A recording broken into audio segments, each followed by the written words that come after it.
Preface. In my life, I find that I am always counting down by myself in endless darkness and deep loneliness. And then, that sudden burst of dazzling light was short and weak. I lay down quietly and looked around this dark, small square space. There was no light, no color, and no exit. I could only cry silently and scream silently. I embraced this last dazzling light, and the person's appearance became clearer.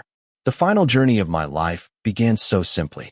I moved towards the bright, thermostatic animal far away from home, shining with the light of hope, just to reach the place that was about to disappear in the scattered light. I saw hope, and I called this small piece of beauty hope. That is the hope of standing on the same side as something as wonderful as life, and even if my eyes cannot see it, I will still remember it forever. Chapter 1. The bright light in the isolation zone in the middle of the road suddenly appeared in a circular shape, then gradually disappeared and turned dark. The light came on again, but like fireworks at night, it eventually disappeared. The air around him was dead silent. Only the sound of heavy breathing could be heard, and everything in front of him became hazy again. Although Day's eyes were hazy, he was very familiar with the surrounding environment, and he did not want to pay too much attention to the depressive atmosphere. There was no hope. Doctors had started treating him a long time ago, but was his vision improving every day? "You are Danayanak Kopernafikan, right?" A familiar voice sounded, and Day confirmed. "Based on the eye exam and the vision test, I think things don't look good. The function of your eyes has declined since the last time you were checked. I don't want you to be too worried, but I still want you to be prepared." It was becoming increasingly difficult for Day to remember what the doctor looked like. Now he could only see vague, watery shapes, and the doctor's words came one by one. But in reality, everything was blurry.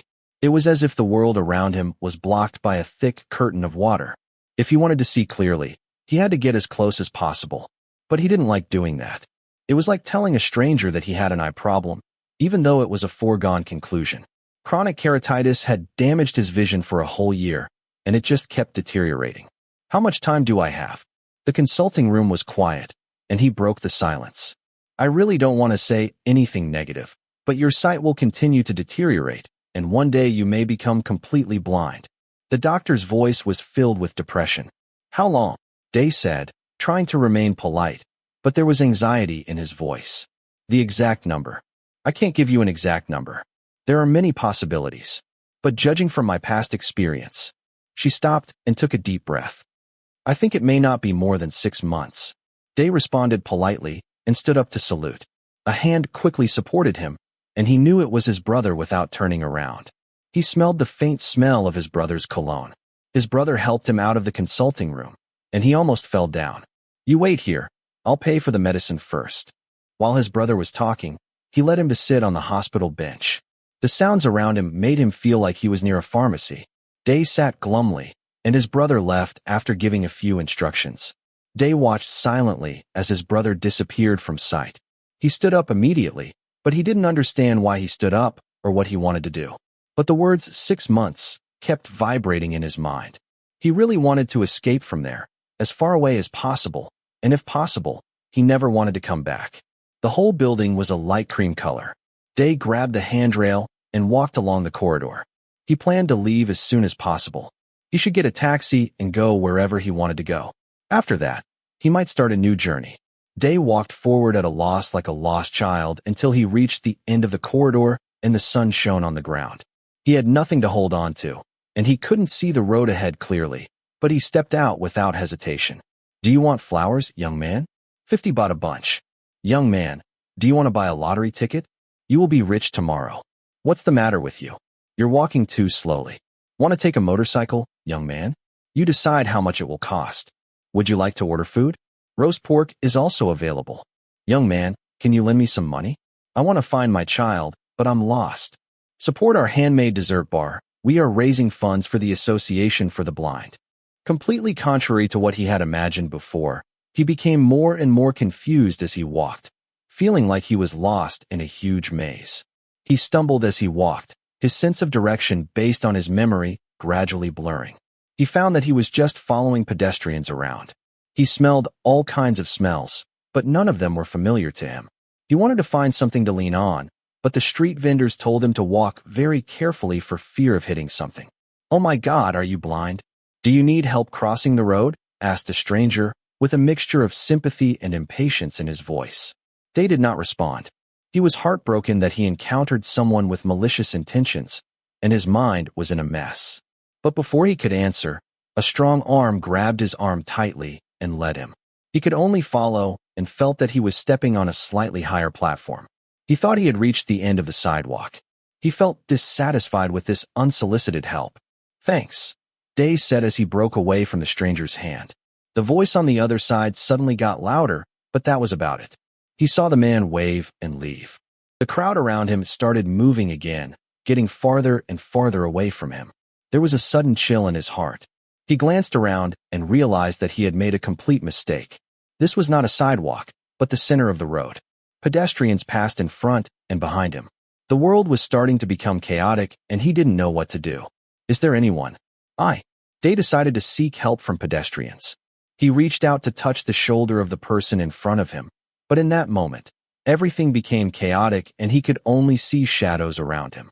A gust of wind blew, the traffic lights turned green, and the vehicles began to move again. Less than a shoulder's width away from him, a motorcycle sped past. If he had taken half a step more, he might have been hit and killed on that road. His legs were shaking uncontrollably. Since his vision became impaired, he had never acted alone. "Please, help, help." His voice grew louder and louder, until it became a cry of despair. Things were constantly moving around him, and Day couldn't tell which side was the road and which was the median. He didn't know where in the world he was now. Everything became dark, and the despair in his heart engulfed him. He tried to reach out and grab someone, but all he caught was a worn-out metal railing. Someone laughed at him from a passing vehicle. "Help!" Day screamed for help as loud as he could, but his cries were almost drowned out by the din around him. He didn't know how long he stood there. 1 minute, 10 minutes, or more. Countless pedestrians may have passed by him, and his mind was spinning. He didn't want to stay there until dark, when things would get worse. After dark, it would be harder for drivers to see pedestrians. If he took even one step forward, he could be hit by a car. He suddenly smiled faintly and decided to take his right leg and walk forward. What should come will always come. Walk forward with your right leg, and what should come will always come. What are you doing? Do you want to die? There was a sharp sound, and suddenly a hand tightly grabbed his arm and pulled him back forcefully. Day's body hit the chest of the man yelling at him. He smelled a pungent smell of smoke. In Day's blurred vision, he was very close to the stranger in front of him, so close that he could see his faint stubble, as if it had grown out after just shaving. The weathered skin looked very rough. From this angle, Day couldn't see the man's entire face clearly. "I can't see very well," Day stammered. "Then why are you here? Where are you going?" There was no tenderness, comfort, or concern in this voice, just a straightforward inquiry. But honestly, the stranger seemed to be the only one willing to help him in this situation. "I want to go home," Day replied dejectedly, silently accepting that it is not easy to live alone with limited vision, especially in a strange place. Now, nothing is more important than surviving. The incident still sent shivers down his spine. "Can you take a motorcycle?" the voice from the front asked. "Okay." After hearing Day's answer, the stranger slowly led Day's hand to the back seat of the motorcycle. At the same time, rapid sirens sounded all around. Day could roughly imagine how chaotic the surroundings were now. The strange man stopped his motorcycle, seemingly to rescue him from the rightmost lane. This scene undoubtedly attracted the attention of many people. As the red light turned on, people gathered in the middle of the road, and there was a lot of gossip. Day wanted to leave as soon as possible. "Come up," the stranger shouted, starting the motorcycle at the same time. Day quickly jumped on it. He clearly recalled how to sit firmly. His feet were firmly on the pedals, but he didn't know where to put his hands because the motorcycle had no armrests. Before he could hesitate, the stranger's hand reached out and took Day's hand, holding him tightly around his waist, reminding him not to be naughty if he couldn't see. Day couldn't help but laugh. He didn't know if it was a complaint or a joke, but this was the first time Day laughed out loud today. No, it was probably the first time in months that he laughed out loud. "Thank you," Day yelled into the fast wind. He simply explained the way home to the stranger, who immediately understood. Day decided to say thanks. In his heart, he wanted to give back or do something to show gratitude, but he didn't know what to do. "You're welcome. I didn't mean to help you." The voice responded coldly. Day was a little confused by this response and didn't know what to say. "I just don't want to see anyone die in front of me. That's all." The low voice continued without any hesitation. Day couldn't help laughing and was a little surprised by this unusual reaction. He realized that he had misunderstood. If most people are willing to help, it's either out of pity or because they want to get some kind of reward, but the man in front of him is different. "What's your name?" They asked. The man in front of him smiled, and then replied, "Mhok." This short answer seemed like a joke from heaven. Day felt like his life was lost in a thick fog with no way out. But now, a stranger was willing to lend a hand to help him, and this person happened to be named Mhok. It seemed that God had arranged the most wonderful coincidence. "Do I need to tell you my name?" They asked. "No, we may never meet again after we get to your house." Such a blunt rejection did not offend Day. On the contrary, he found himself attracted to this mysterious and forthright person. This mysterious and straightforward stranger was full of curiosity. At this moment, he felt an unspeakable regret in his heart. It would be interesting if there were more people like this in the world. "My name is Day, and it's okay if you know it or forget it, but I want to tell you. That's all." Chapter 2. Where did Day go? The person who shouted loudly was his mother. To Mhok, this was not surprising because Day's mother was a nationally renowned chef. The middle-aged woman started yelling as soon as she stepped into the home. Day heard the low muttering of the strange man next to him. "It's all my fault, Mom," his brother explained. "Can you stop pretending to be pitiful?"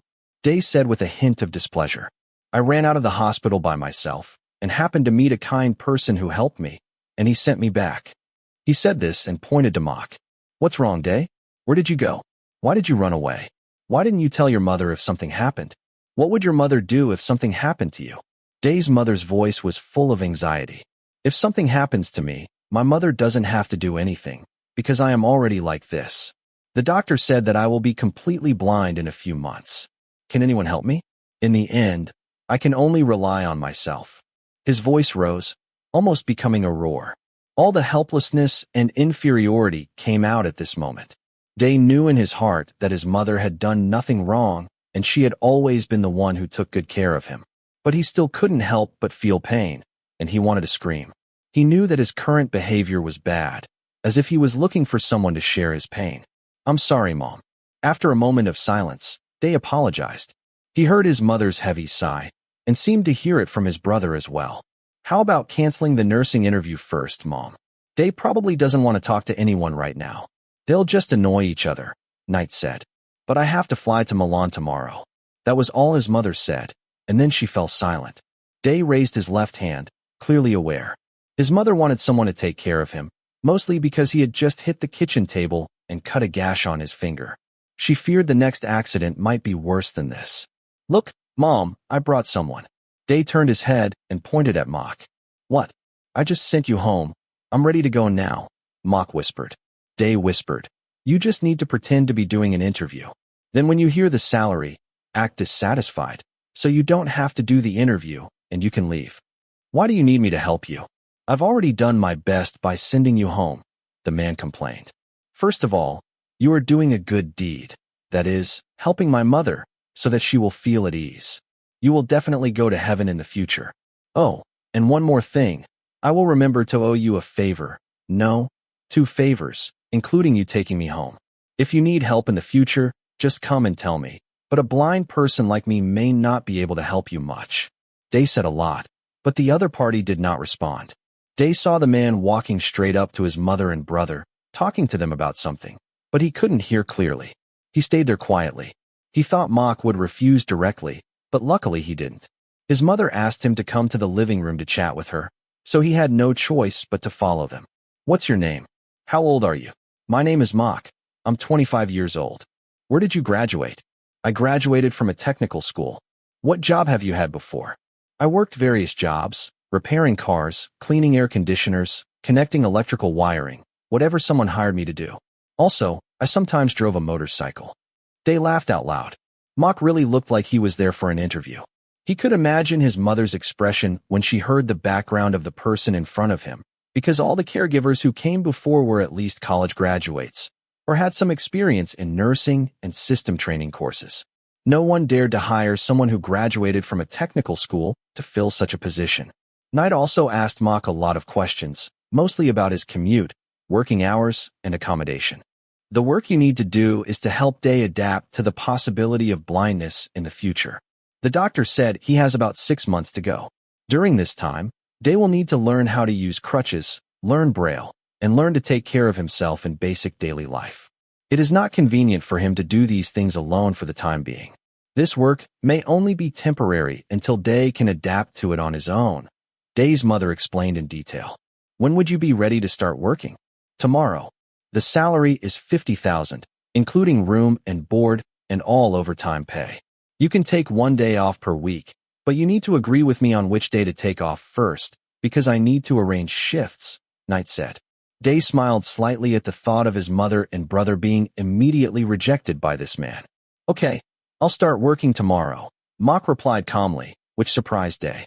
Wait a moment. Day couldn't help but stand up and hurriedly followed the man, then pulled Mhok and asked him to go outside to chat privately. His mother and brother did not object, as they had always asked the caregiver to communicate with Day privately. I told you to refuse, Day said with a hint of annoyance as he walked out of the living room and closed the door. Mhok couldn't help but laugh, which made him angrier. I never said I would refuse. Although this caretaker job is not so arbitrary, the salary is $50,000. If you want to earn more, you have to win the lottery. I don't need you to take care of me. You see, I can take care of myself, Day retorted. Really? Who almost lost their life on the road? Mhok shot back. Day felt frustrated and didn't know how to respond, but he became increasingly angry and said firmly, I don't know, but I'm sure I don't need you to take care of me. Whatever you want, it's your mother who pays me, not you, Mhok chuckled. Day was furious, but before he could snap back, the door opened. Knight came out and said he had the book ready. Day was a journalism student and loved reading books. Every time he interviewed a caregiver, he asked them to read a book aloud as part of the interview, because sometimes he would ask his caregiver to read him a whole book or more, depending on his mood. Which one do you want to read? Knight asked. He held a book, and Day took his brother's arm back to the living room. Although he usually didn't have a good relationship with his brother, now he wanted to go against Mhok more. Day remembered that in the past, he had asked various questions to interviewees to see their reactions. For those who seemed serious, he had them read The True Man, because it was so touching. For those who seemed nervous, he jokingly asked them to read The Little Prince to gauge their reactions. But for someone as vulgar as Mhok, a complex piece of literature might be required. Until the red star fades. He mentioned the name of a literary novel that chronicled the history of ethnic cleansing by the Khmer Rouge. It was about a blind man named Rathira who had to escape from Phnom Penh to the Thai side. There was a carer named Euthit, who helped him through the difficult and war-filled path. The brother took Day to sit on his favorite chair and then walked around to the bookshelf to find the book Day mentioned. Not long after, he took out a book with a black and red cover and handed it to Mhok, who was sitting not far away. The sound of opening the book immediately sounded. Read it out loud, and I'll tell you when to stop, Knight said. Why are you reading this? Mhok asked. Day loves to listen to books, and one of your duties is to read to him. Mhok nodded, seeming to understand, and then he began to read as Knight directed. Knight chose the part about Rathira and Euthit's escape from Phnom Penh for Mhok to read. The plot in this part was very tense, mixed with the horror of war. Mhok's voice started out steady, but soon it became passionate, rising and falling with the emotional changes of the content, as if he was so immersed in the story that he forgot he was conducting an interview. Mhok's voice was alternately confused, hopeful, weak, and endlessly amused. Boom! Mhok loudly imitated the sudden sound of a gunshot in the story. Day felt like he was there, so close to the mood of the characters in the book that he felt like he was Rathira himself. That's it. After that, the sound of turning pages stopped abruptly. Mhok didn't stumble or stutter over the complex literary work, although he sometimes mispronounced words or paused in places. But Day had never felt like a character in a book before. Mhok was not reading to Day, but to himself. Do you think that bang was a tire exploding or a gunshot? They asked. In the story, Rathira and Euthit were traveling with a driver, and as the two briefly left, there was a sudden bang sound. Euthit told Rathyra that the tire had exploded, so they had to go on foot. But Rathyra suspected the sound wasn't a tire and that the driver might have been shot. It must have been gunfire. The driver was killed, Mhok replied without hesitation. Then why didn't Euthit tell Rathyra? Why did the caregiver lie to her employer? He asked. To have sympathy, Mhok simply replied. Rathyra is a blind nobleman. Just sleeping in the open air has made him feel very anxious. Euthit may be out of sympathy and dare not tell him the disturbing truth for fear that he will not be able to bear it. Just a waste of energy. If it were you, would you tell him? Day asked nervously. Yes, Mhok replied quickly. We are not children anymore. Why do we still sit here and talk about irrelevant things? Life is like this, you have to get used to it. After Mhok finished speaking, the whole room fell silent. It seemed that he also felt that he had talked too much in that interview. Mom reached out to squeeze Day's arm, as if to force Day to make a decision. Day raised his head with firm eyes. A breeze blew in from the living room window, and he felt the bright light woven together with the breeze. Maybe the person in front of him was right. Life was like that. If a person could not accept it, how could he go on? Okay, I've decided to hire you as my caretaker. But if you ever take pity on me, I'll let you go. Chapter 3. The sound of the curtains opening mercilessly woke Day up from his deep sleep. Judging from the light coming in from the window, it was already morning. The person who woke him up was none other than Mhok, who came directly from the repairs shop. The familiar smell of cigarette smoke filled the room. Someone was definitely smoking, but the smell wasn't that pungent or overly offensive. It was even more like a perfume, but not as nice. It's time to get up, Mhok said softly. I know. Stop waking me up like an alarm clock, he complained. That new caretaker, who he hadn't really gotten a good look at yet, was more of an annoyance than he'd imagined. If it were anyone else, they would be disturbed by Day's serious tone, and some would give up on the first day. But Mhok was different. No matter what you said to him, it was like talking to a wall. Even if it was a joke, it was useless. Day found it difficult to deal with such people, and he was always being ordered to do this and that. At first he resisted. But the more he tried, the more trouble he got into, because the other party never gave up. In the end, Mhok took him to take a bath. For you. Day reached out and took a small bottle of eye drops from Mhok.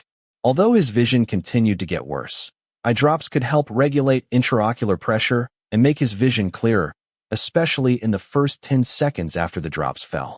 Everything seemed like a dream, all abnormalities disappeared. But it only lasted 10 seconds. Day picked up the eye drops, got up from the bed, and walked to a familiar corner of the room. 10, 9, 8, 7, 6.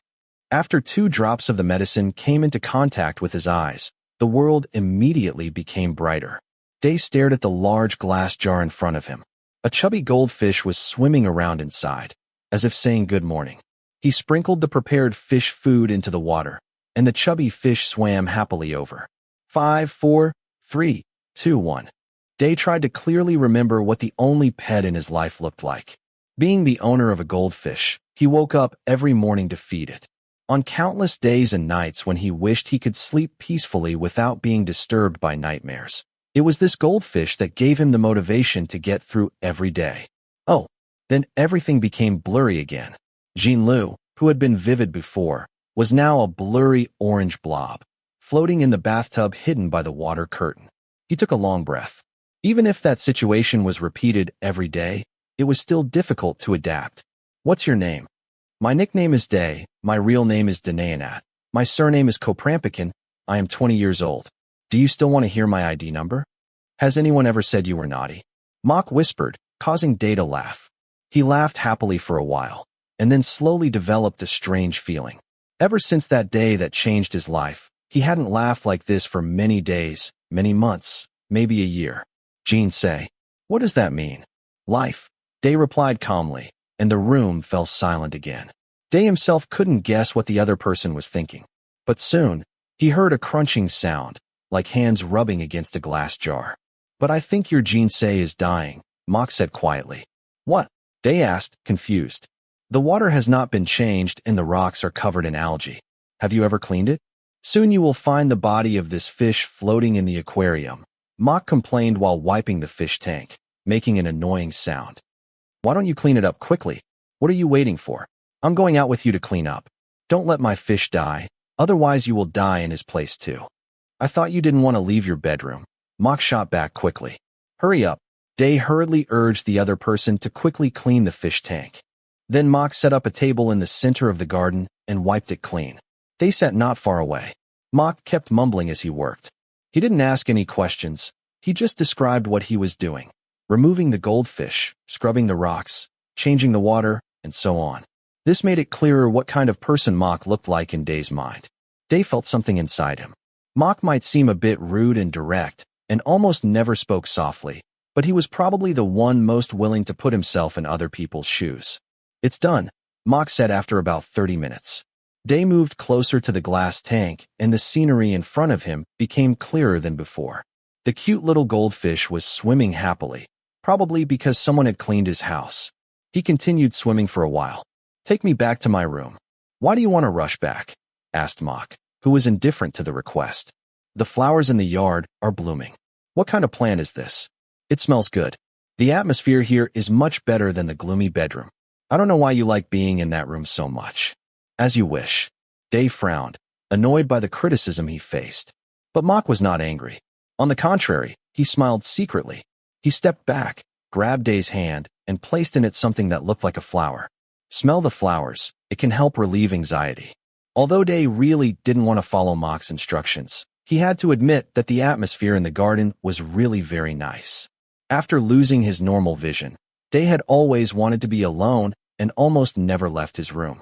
If not necessary, he ate in the bedroom, leaving the house only for doctor's appointments. Day decided to let time pass slowly, smelling the fragrance of the flower in his hand. He wasn't even sure what kind of flower it was.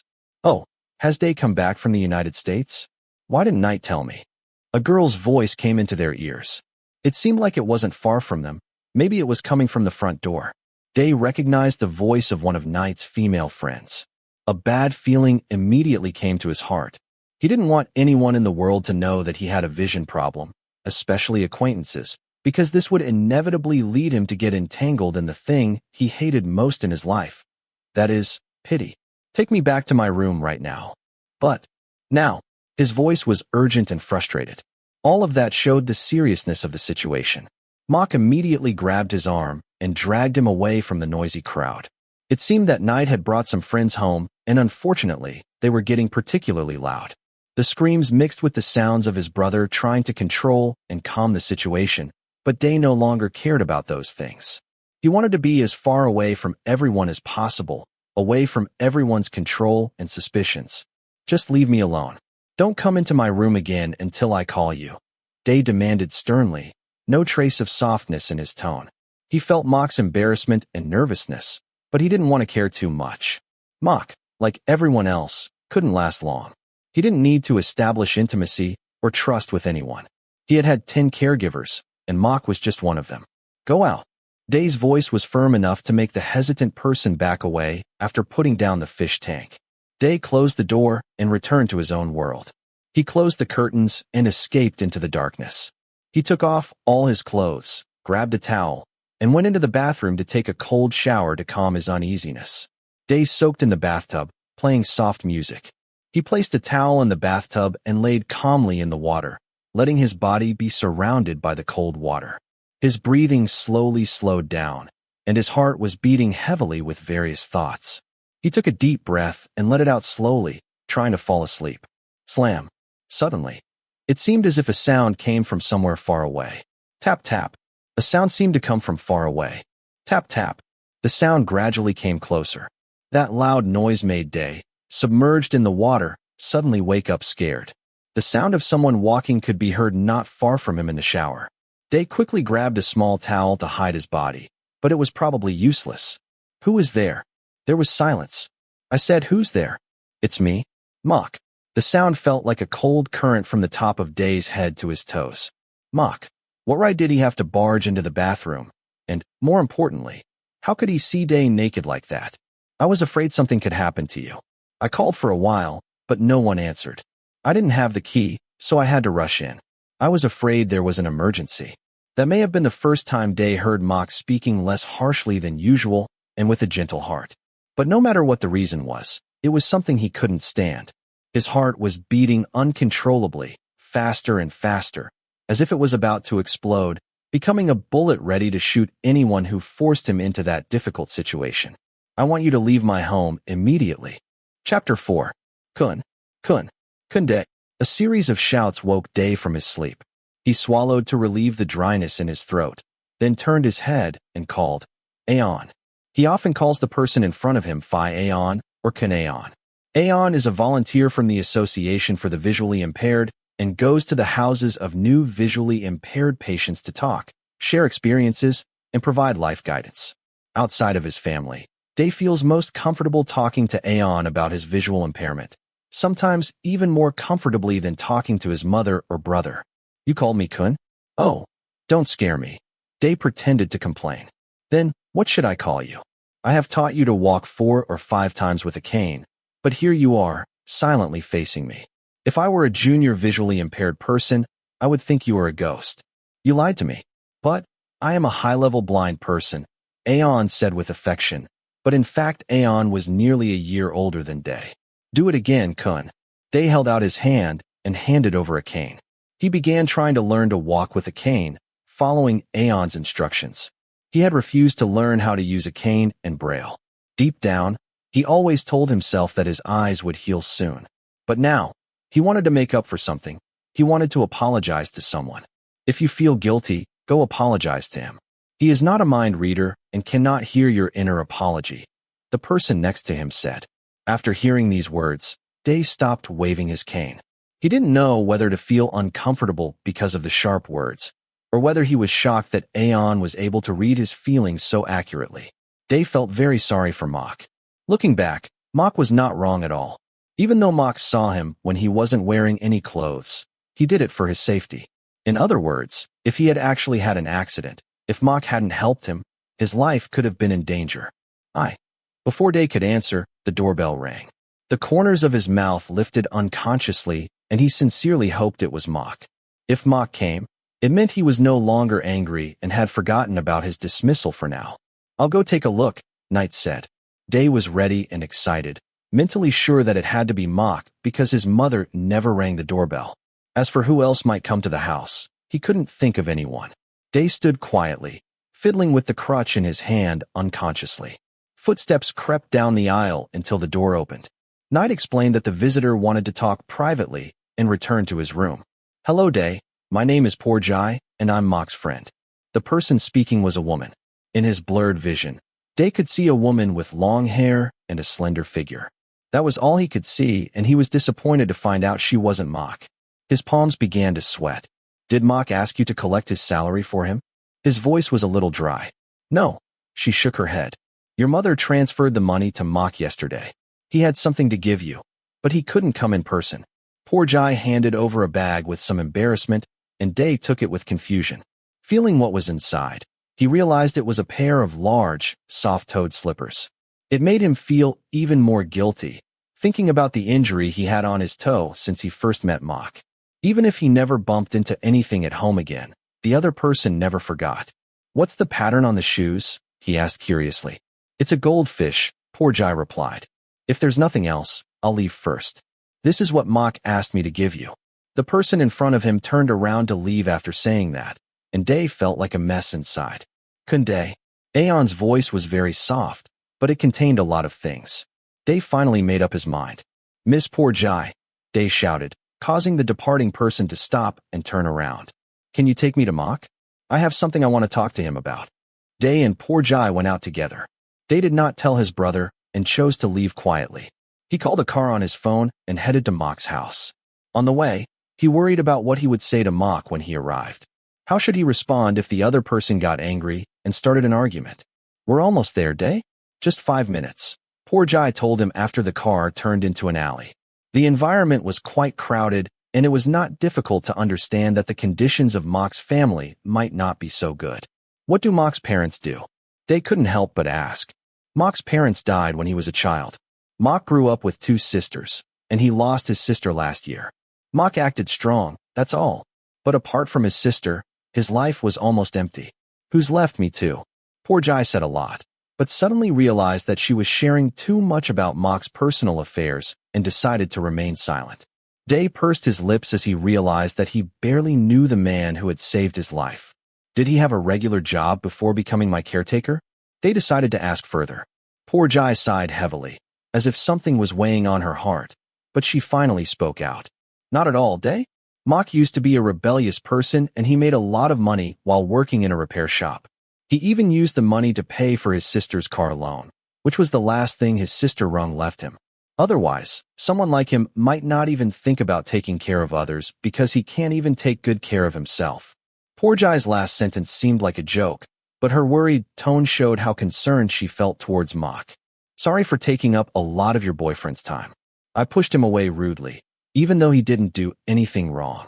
Day felt a force in his heart that urged him to say those words. Well, as for what you said, Mhok and I did date, but we broke up almost 5 years ago. I already have a new boyfriend, and we are about to get married. But as you can imagine, Mhok and I have been very close, and we have never really left each other. Especially now that he has no one else around. We will do our best to help each other. The car stopped, as if to signal the end of the conversation. Day opened the car door and got out, and poor Jai came over to greet him. Before the car drove away, poor Jai led Day slowly into the house. She seemed to be familiar with the surrounding place, and she easily opened the door with the key. Day walked in excitedly, unable to form any images in his mind.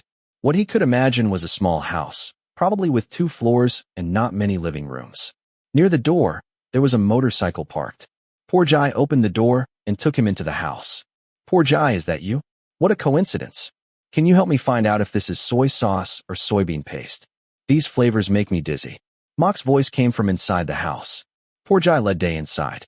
Arriving in the kitchen, Day smelled an aroma. Mhok just stood there, and Day made no move to say hello. What are you doing? Are you crazy? Poor Jai yelled in surprise. I was just trying to see if I could make soup without seeing it. I'm not crazy, Mhok explained casually, handing a bottle of spices to poor Jai. Why are you doing this with your eyes closed? Are you dumb? Are you playing some strange game? Poor Jai complained, but still told him the name of the condiment he handed her.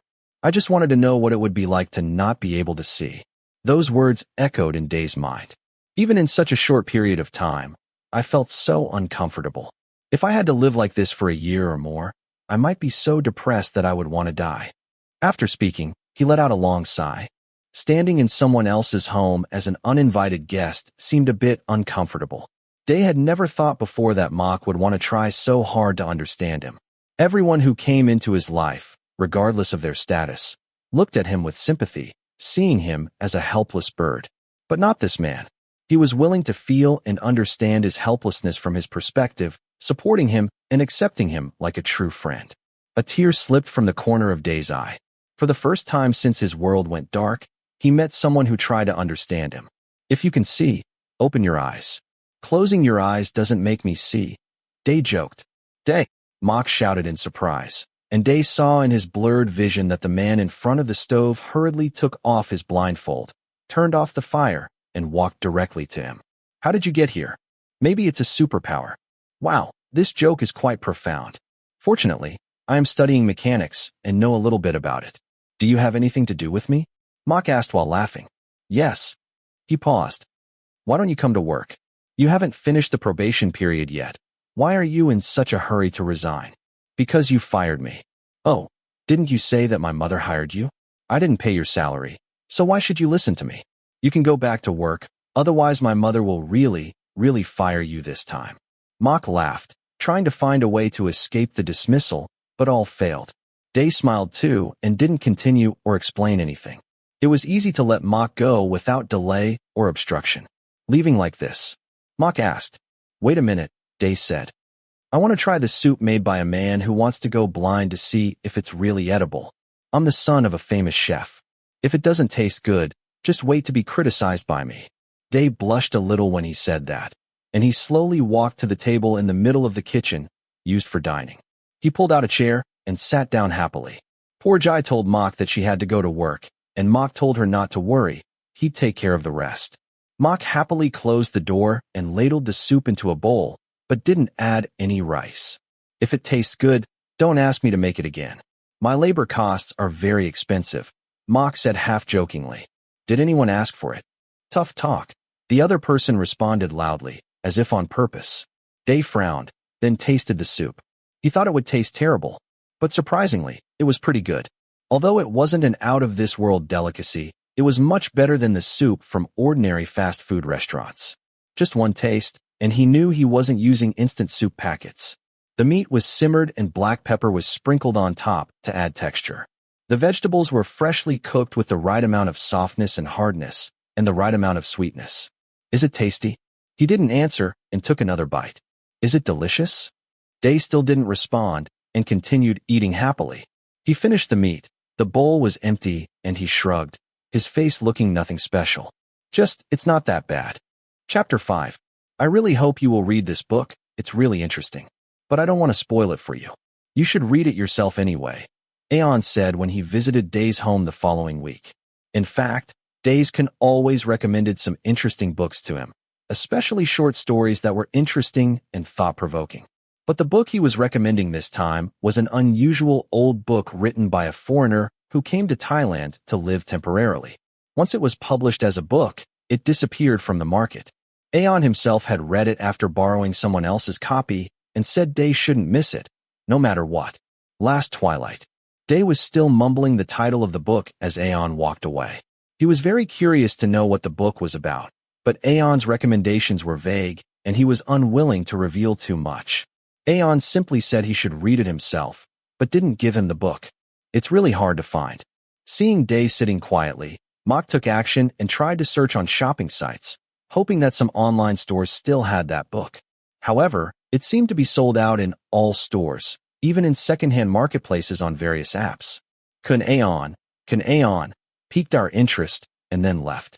Why don't you go online and see if anyone has spoiled the story?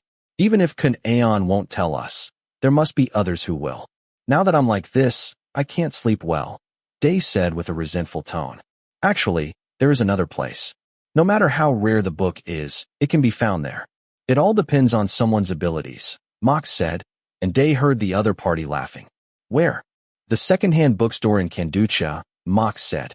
I sold clothes there for a while. One bookstore seller boasted that they had a variety of rare books. Even if it's not available elsewhere, it can be found with them. I think this book must be there too. Before Day could say anything, Mhok hurriedly picked up the phone and called the bookstore owner. Day waited nervously. He couldn't hear the voice on the other end of the phone, so he could only wait for Mhok to end the call and tell him what was said. He said he had it, but he didn't know where it was in the store. If we want it, we have to go find it ourselves, otherwise he won't find it for us, Mhok said after hanging up the phone. I can go look for it on my next day off, he continued. No, we'll go today. I'll go with you, Day said decisively. Are you serious? Mhok asked again, but he didn't argue too much. If I don't read this book today, I will definitely not be able to sleep. This book must be related to my blindness, Day said, clenching his fists firmly. But I can go alone. Aren't you afraid that your mother will scold you if you leave like this? Mhok objected. As long as you don't let my mother know, just go and come back quickly.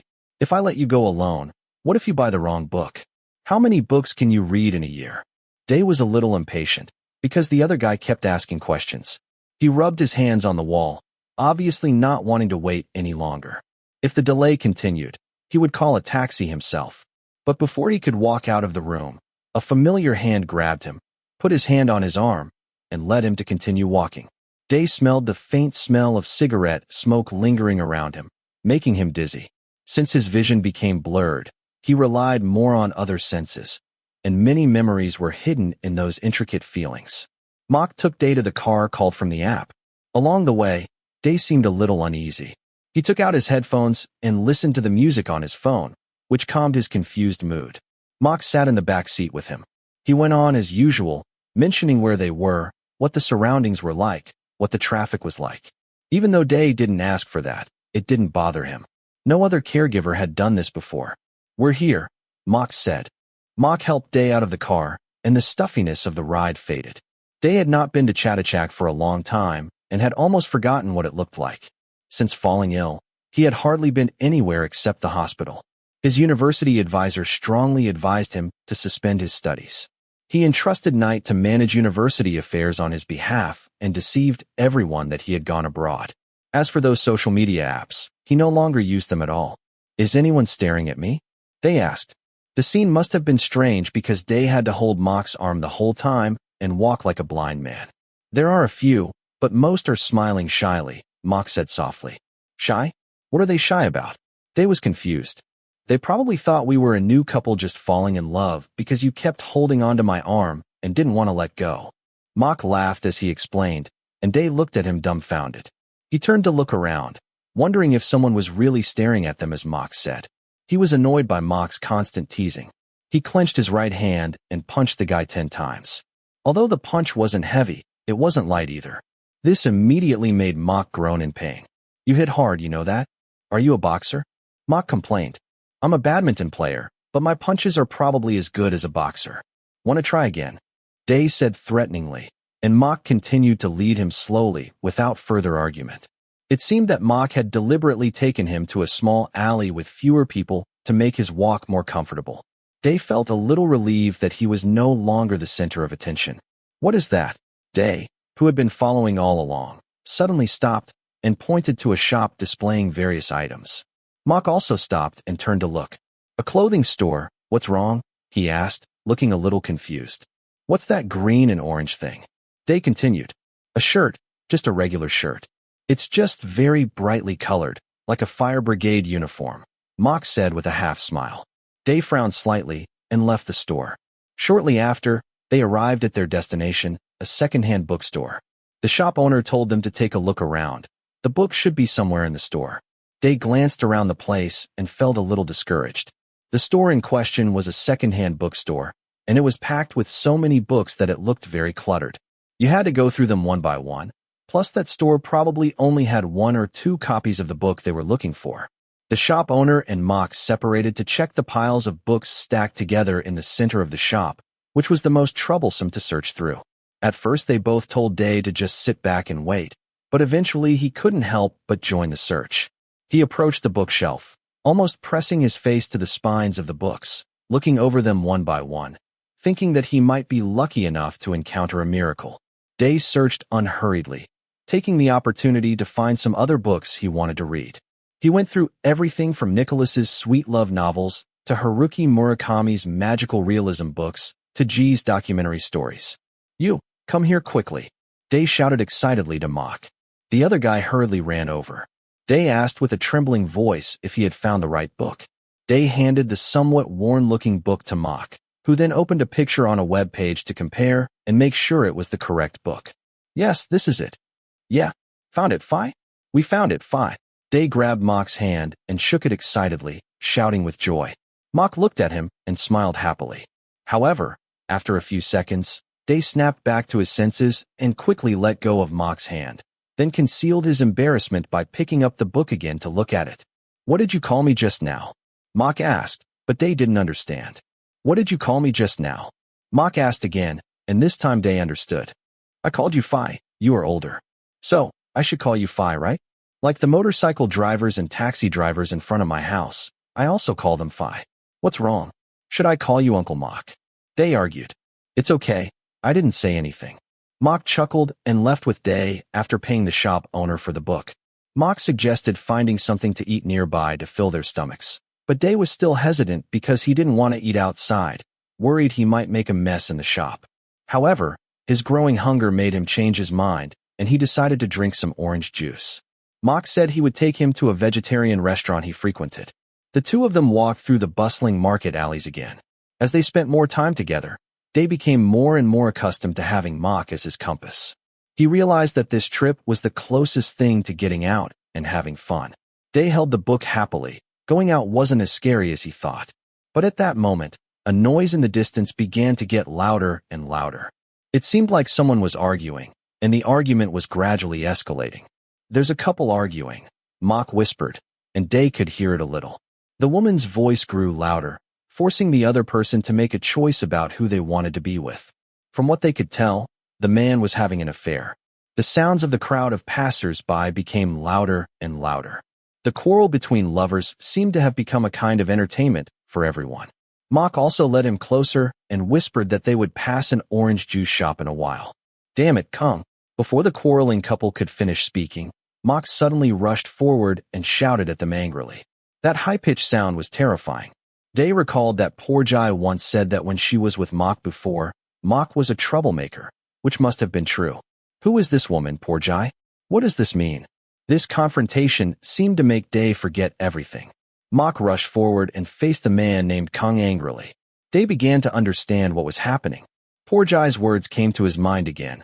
The man she planned to marry. Was it him? Day's heart suddenly became cold, and he began to sympathize with the two women. He felt heartbroken. But before he could react, some food went flying and there was a crash. Apparently a fight broke out between Mhok and Kang. The crowd around them grew noisy. Some people wanted to get closer to see what was going on, while others wanted to stay away from the scene. It all became very chaotic. Day tried to call out to Mhok, but it was all in vain. He was pushed away from the scene and gradually moved away from the center of the commotion, feeling somewhat lost. He looked left and right, but couldn't see anything clearly, and his vision was chaotic. He tried to ask or call for help, hoping someone would respond, but no one could hear him. The crowd pushed him further and further away. Mhok's voice, his only support, grew smaller and smaller and eventually disappeared entirely. Day felt desperate and reached for his phone. Unfortunately, Day had left his bag with Mhok. He was completely lost in a world of darkness.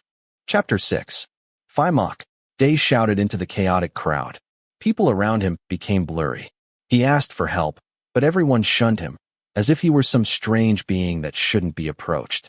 Day called the man's name, again and again. He dragged his uncontrollable legs and walked blankly among the unfamiliar crowd. His mind went blank, and he couldn't find any direction. Fear filled his heart, and his world became dark. What if he couldn't get home? What should he do? Day. He thought he heard someone softly calling his name. Although the voice was familiar, he could not determine the direction. The noise around him disrupted his sense of direction. Day tried to take a step back, looking for the direction he had come from. He ran in what he thought was the right way, but he was wrong. After the sound disappeared, he stopped and tried to walk back again, but he could only see expressionless people walking all around, and no one cared about him. He felt like he was blindfolded, running blindly in a maze. Only a deceptive voice tempted him, which for a moment made him feel relieved, but nothing could truly help him. Day. The sound came again, but Day still couldn't find his way. He looked around desperately, painfully aware of his failing vision. Something was different this time, though. He saw bright green and orange objects bobbing along one of the side aisles. He ran over in a hurry, and the voice gradually became clearer until it seemed to be right at his ear. The man in green clothes waved two other bright orange garments, and then hugged him tightly with his arms, stronger than ever. "I'm sorry, Day. I'm really sorry." The strong hug brought Day to tears. He pressed his face tightly against the man's thick chest, trying to hide the vulnerability deep inside him. He was very scared. How could a person like him survive without help from others? They didn't complain about Mhok letting go of his hand. That apology took away all the insecurity and frustration. Mhok was probably caught in the same conflict and confusion as him. They were no different. "Let's go home," Mhok said, and Day simply responded, "Yeah, let's go home." The two stood up, straightened their hair and clothes, and then walked together through a narrow path. Day took a deep breath and thought that at least the day hadn't been wasted. He had gotten the book he wanted.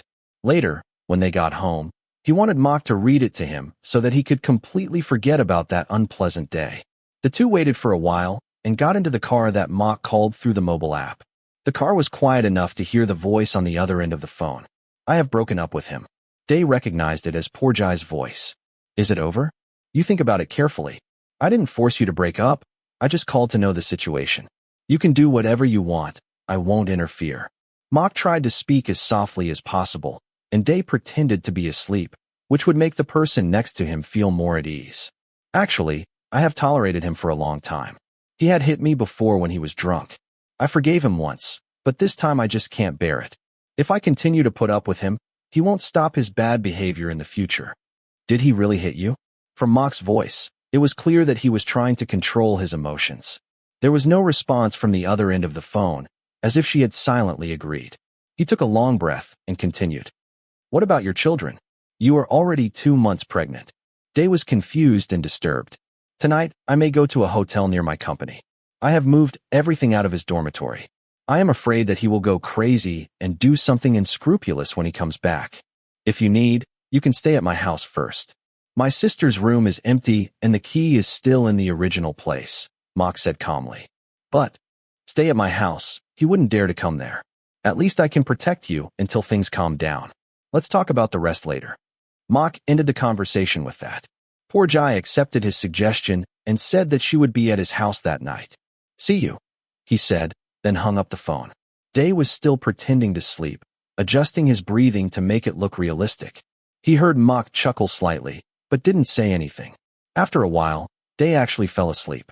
When Mhok woke him up and told him that they had arrived home, the gray sky and the dim lights around told him that it was night. Mhok opened the door and let him inside. Day was thinking about whether to let Mhok read the newly bought book to him, but he also thought that Mhok must be very tired too. Who gave you permission to take Day out of the house? A severe voice rose the moment they stepped into the house. How could his mother be back? She should have been in Milan, planning kitchens for a hotel there, staying for at least a month. But there she was. Day tried to see clearly, but there was no doubt that it was indeed his mother. I asked Mhok to take me out, he replied firmly, without giving Mhok a chance to answer. If you want to blame anyone, blame me, don't blame him. Day took a step forward, willing to take responsibility. Even if Day's life is safe, you have no right to take him far from home. I have already said that you are not allowed to take Day out of the house without my or Knight's company. If something happens, how will you be responsible? Day's mother scolded Mhok severely. Mom, Day tried to argue. Look at yourself right now. Why are you in such a mess? Did you have a conflict with someone? Don't think that I don't know your past. I know what you have done before. Mom said breathlessly. About your past, and the imprisonment too. After his mother's fierce accusation, the whole room fell into silence, so quiet that everyone's breathing could be heard. The breeze blew into the living room, and the smell of Knight's perfume told Day that he was also there, but he didn't say anything. Hearing about Mhok's past from his mother gave Day very mixed emotions. He had never considered the word prison before. Poor Jai had once mentioned the word criminal record, but Day had simply thought it might be a trivial matter, like a fight or being detained, where you can go home after paying a fine. I didn't hide it deliberately, but you didn't even mention this issue during the interview. But if you believe my past imprisonment is an unforgivable mistake, I am willing to resign. Mhok lowered his head, his disappointed tone completely audible. Day had never known Mhok like this before and had no idea how much social discomfort and condemnation he had experienced. No, you are not allowed to leave. I will not allow you to leave. Day. Mhok motioned for Day to stop talking, while his mother nearly shouted his name in anger and disappointment. Day heard Knight trying to comfort his mother and calm her down. At that moment, the four people in the room were equally tense, and everyone had their own troubles and burdens. I don't think that being in prison will affect his ability to take care of me. Mhok takes care of me and understands me better than the so-called professional caregivers my mother has seen. Everyone deserves to be forgiven. A chance, right, Mom?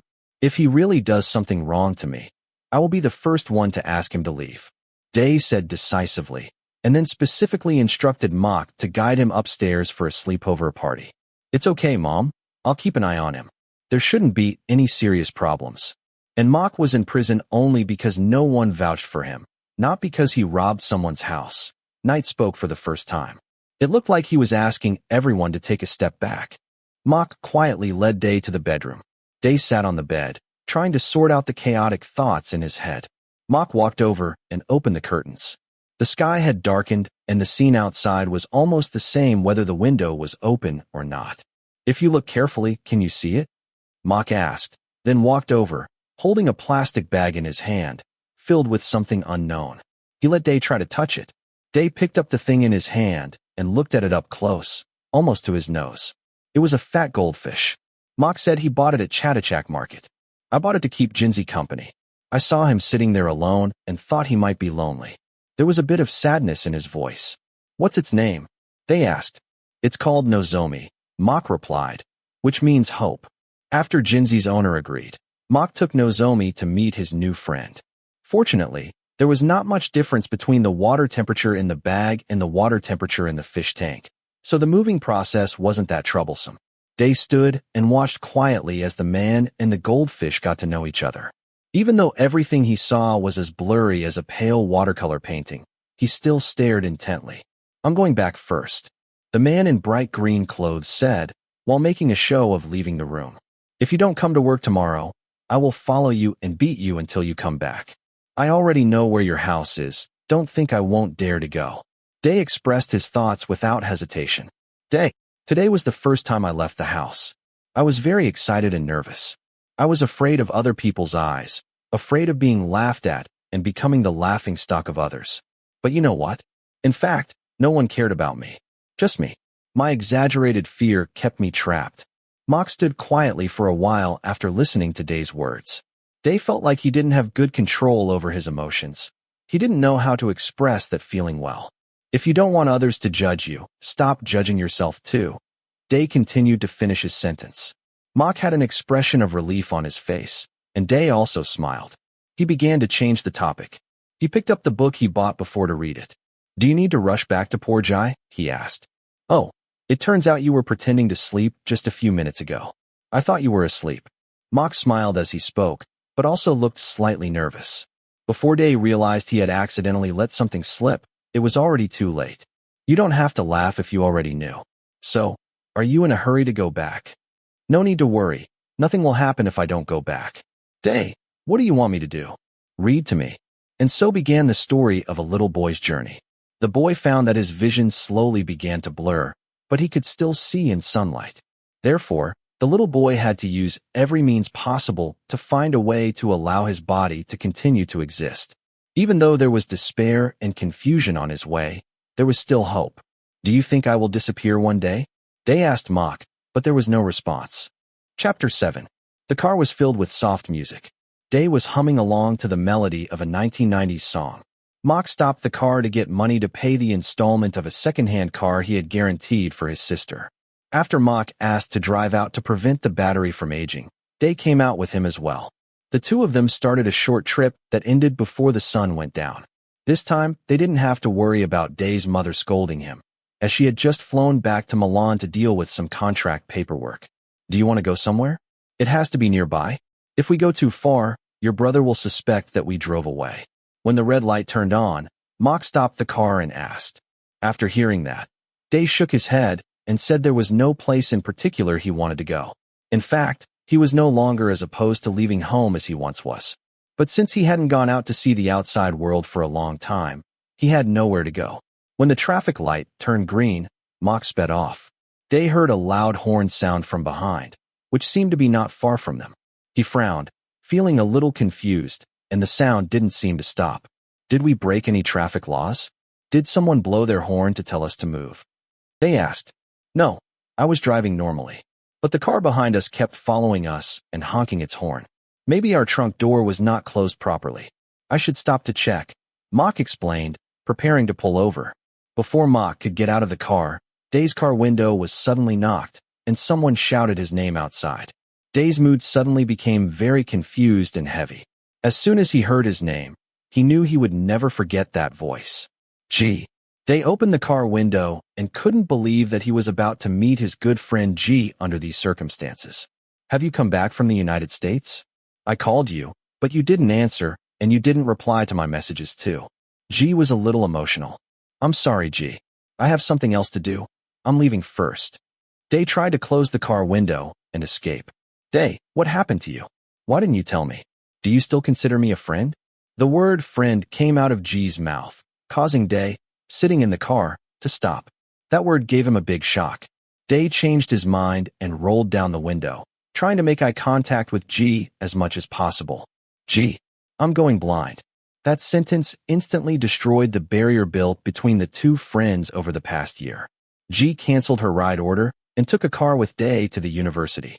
Along the journey, the two friends had the opportunity to talk properly, while Mhok listened quietly. Day said he first suffered vision loss when he was competing in the men's badminton doubles match against the Singapore national team. His vision suddenly became blurry and then went completely black. He was later diagnosed with chronic keratitis and never returned to society. So how are you doing now? G asked, reaching out to take Day's hand. There's nothing wrong with me. Even if I feel particularly painful, I still have to accept the reality. Life doesn't give me many choices, Day said in an almost self-deprecating tone. How can I help you? G asked. Just don't be angry with me, Day said from the bottom of his heart. He knew that escaping wasn't good. Even his closest friends would be disappointed, but everyone had a time when they couldn't get out. G didn't answer, just held Day's hand tightly. That was probably the best answer. Does anyone else in the university know about this? What about August, your partner? Have you told him? G asked when the car stopped at the university. He doesn't know. I didn't tell anyone. Day stated that he didn't want anyone to know about it except his family and doctors. And maybe Mhok, who was sitting there. His good friend G sighed, probably wondering who Mhok was, but didn't have the courage to ask. Do you want to go to the university together? Right now, they are cleaning the badminton club. The coach is asking the athletes to take their medals and trophies home. Do you want to go and see them? Your cabinet is full of awards. His good friend and teammate from the badminton team extended the invitation. Day thought for a long time in silence. Returning to college could mean meeting many familiar faces, and his secrets would no longer be secrets. But thinking from another angle, he couldn't live in a dark hole forever. Well, I missed the club too. G walked ahead and became Day's tour guide. It was Sunday. There were very few people at the university, and no one showed up. Moreover, the badminton club had also sent people to participate in charity matches. His best friend expertly led the way, Mhok following right behind. After walking for a while, Mhok went to the bathroom, while G and Day waited in the corner of the school building. Have you ever taken a closer look at what he looks like? G asked while laughing. G, are you kidding? I can barely see anything, Day laughed. Before, you said you can still see if you're close, G retorted. Then what do you want me to do? Get close to his face and look at it. Day said that he knew only the outline of Mhok, like the sketch of a painting. He relied on his imagination to fill in the rest of the image to prevent him from feeling embarrassed. To him, Mhok looked like a rough-looking man he had seen in movies about urban villains. He's really handsome, you know? G said softly. What should I say? Your fine Mhok is really handsome. I think he must be more handsome than you think. From the beginning, I was thinking about it. Why would such a person become your caregiver? His appearance is really very high-end. Day's good friend sighed. Mhok happened to come back right after, so they had to end the conversation. They walked together to the sports ground leading to the badminton club. The smell of boxing oil, sweat, and hot, humid air hit their faces. As usual, nothing had changed. Day smiled unconsciously. He had been playing at the badminton court for as long as he could remember, and it seemed to be his second home. He climbed all the way to the position of the national team, but the sudden failure made him fall from the top of the mountain, even though he was only a stone's throw away from victory. I thought you said you were a badminton player and just played casually at home, but I didn't expect you to be so professional, Mhok said as G left to answer the phone. The two of them stood in front of the club, waiting for someone to collect their trophies and medals. Oh, Phi, do you know who I am? I am Danayanak Copernafican, a national member of the youth badminton team. Almost all the trophies and medals in this room have my name, and everyone calls me the Prince of Badminton, Day said, showing a bright smile. No, keep a low profile. The young Prince of Badminton doesn't like to belittle himself. Come in, Phi, and I'll show you that I'm not exaggerating. Day pushed Mhok into the room. As soon as he entered the familiar environment, even though his vision was blurred, memories emerged like ripples, as if he could see every detail with his eyes. The corner at the back of the closet where he liked to sleep, the equipment box where he often sneaked his rackets, and even the conference table where he and his friends often placed a barbecue grill remained unchanged. He had been denying his identity since losing his sight, but in fact, he could never escape his past self. Day walked towards the destination in his heart, even with his eyes closed. An old cabinet stood solemnly to one side, filled with trophies and medals. He stroked it proudly until he touched a trophy at the top. All that was left of that trophy was one ear. He still remembered it. He put his face close to the trophy, probably no more than a foot away, so he could get a clearer view. His name was engraved there as proof that he once lived a life full of hope and victory. Who did you used to play with? Was it G? Mhok asked, probably because he saw someone else's name on the trophy. Another friend. His name is August, Day replied, feeling confused inside. He competed with August, and they made it to the professional tournament together. His sudden disappearance was like suddenly breaking August's wings, making him farther and farther away from victory. If compared to all the people in the world, August was the person he least wanted to see. That's it. Mhok accepted the answer, but he didn't quite know the story. I'll just take this one back, Day said, picking up the trophy with only one ear left. The reason there was only one ear was because while they were bringing the trophy back to the university to take photos after the victory, everyone was fighting for it. He and August grabbed it together, but the trophy fell and hit the floor. The coach got angry because of it, but it gave them a memory different from other games. Let's go back. I'll call G later. Day held the trophy in one hand and grabbed Mhok's arm with the other, preparing to leave the club. But when he raised his head, he noticed the shadow of a person in front of the clubroom door. At first he thought it was G, but it didn't look like her. Mhok politely asked the other party to move aside, but the other party remained silent. Day felt a surge of anxiety wash over him, and although he could almost remember what the other person looked like, deep down he still hoped he was wrong. He didn't want to be so unlucky as to hit the jackpot after returning to college for the first time. Day, where did you disappear to? That was the last thing Day wanted to hear, and a shiver ran through him from head to toe. Mhok turned to him and asked in a low voice if he needed help, but he replied that there was no need. No matter what, that day would have come, but it came so quickly that he had no time to prepare mentally. August, do you remember when I fainted during the competition in Singapore? He used that as his opening remarks to his partner, whom he had not seen for a long time. I remember it very clearly. You disappeared after that day. August's tone was full of complaints. I have severe keratitis and now my vision is only 40%. The doctor said that after a while, I may be completely blind. The room in the badminton club suddenly became very quiet, as if everyone present had forgotten how to breathe. Day couldn't pick up the emotion directly on his past partner's face, but something told him intuitively that August was confused.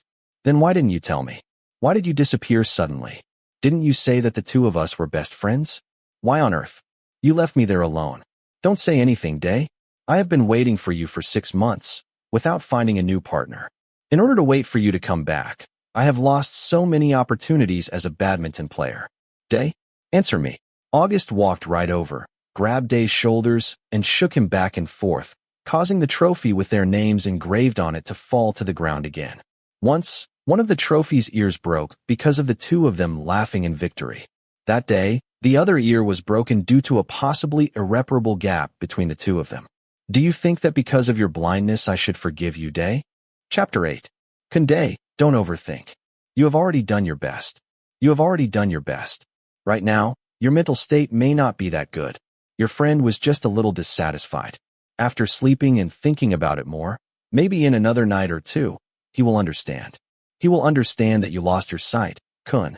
Who could act so cold in a situation like that? Aeon said this while teaching Day Braille. Day was learning the basics of Braille, practicing his writing on paper notebooks. The sound of tools hitting paper and relaxing music played in the living room. 2 nights, Kun? It's been more than a week. It's like he's ghosting me, Day complained. If it doesn't happen yet, then it doesn't happen. Kun, don't overthink too much. We can't take care of everyone in our lives. No matter how much we love each other, there will always be people who slowly leave our lives. I think we should accept it. Day, have you heard of it? Aeon responded, continuing to hum. Day and Mhok sat aside and couldn't help but laugh softly. Actually, Aeon was right. Day had done his best to understand and accept his old partner's decision. Aeon seems a little strange recently. Is he fascinated by someone? It doesn't seem believable. Mhok joked. It's okay, but have you ever heard that people in love often look younger? Aeon continued humming. Wow. Aeon, do you have a girlfriend? Day asked excitedly. Oh, as for my girlfriend, I already have one, Kun. She is here to guide me in running competitions. We have been dating for a long time. At this stage, there is no problem, Aeon said calmly. If we have been together for so long, why is this happening all of a sudden? Mhok said with a smile. I mentioned the proposal a little bit recently, and I feel like she agrees with it. I want to propose right after the next game. She definitely didn't expect that. She might think that I would be traveling or eating at a luxury restaurant. It's time to propose. You know so little about me, Nongs. Aeon's tone was filled with the happiness of love. Really, Aeon? Can a sighted person and a blind person spend their lives together? Day whispered, as if he was asking himself too. What's wrong with that? Who told you that you shouldn't criticize yourself? Day, aren't you criticizing yourself now? Mhok retorted jokingly. Day, we shouldn't think that blind people are inferior to people with normal vision. Love is not only based on vision. Character and heart are more important. Besides, when the lights are turned off, everyone is invisible, right? Aeon's words left Day speechless. Regarding love, he also had his own thoughts. Although he had had such thoughts before, when he knew that he was about to become blind, he closed the door for himself. Who would be willing to accept a partner in those conditions? Real love seemed to only exist in romance novels. Mhok was about to say something, but before he could say anything, the doorbell rang. The only person able to see properly in the room was responsible for opening the door. Day sat back and continued recording in Braille. They had been chatting for so long that he had to reread it and write it down, and he was jotting down a summary of the book, Last Twilight. Day. At first Day thought it was Mhok calling him, but judging by the pace and the sound of the door closing, he assumed otherwise. Additionally, the man an arm's length away smelled not faintly of tobacco, but of painkiller patches commonly used by athletes. Is it Auguste? He asked with a hint of recognition in his voice. I'm very sorry. The other guy responded, which made Day more certain that the person in front of him was his old partner. I was too impulsive before. Looking back, you should have suffered more than me. I'm also sorry for my sudden disappearance. I'm really sorry, Day responded. It doesn't matter. I was so angry that I don't remember anything. August smiled, then pulled Day into a familiar hug, like they did when they needed to cheer each other up. And they needed it especially because they had lost an important match, which had hit them harder than any other. Day and August were both experiencing darkness in their lives. One had lost a great opportunity as an athlete, while the other was suffering from illness. They were both equally matched by each other. You guys, have you been exercising? Or have all the muscles in your arms gone? You can't catch the ball anymore, right?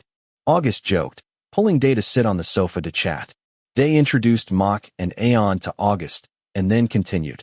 If your eyes are going to go blind, do you still have the heart to continue practicing?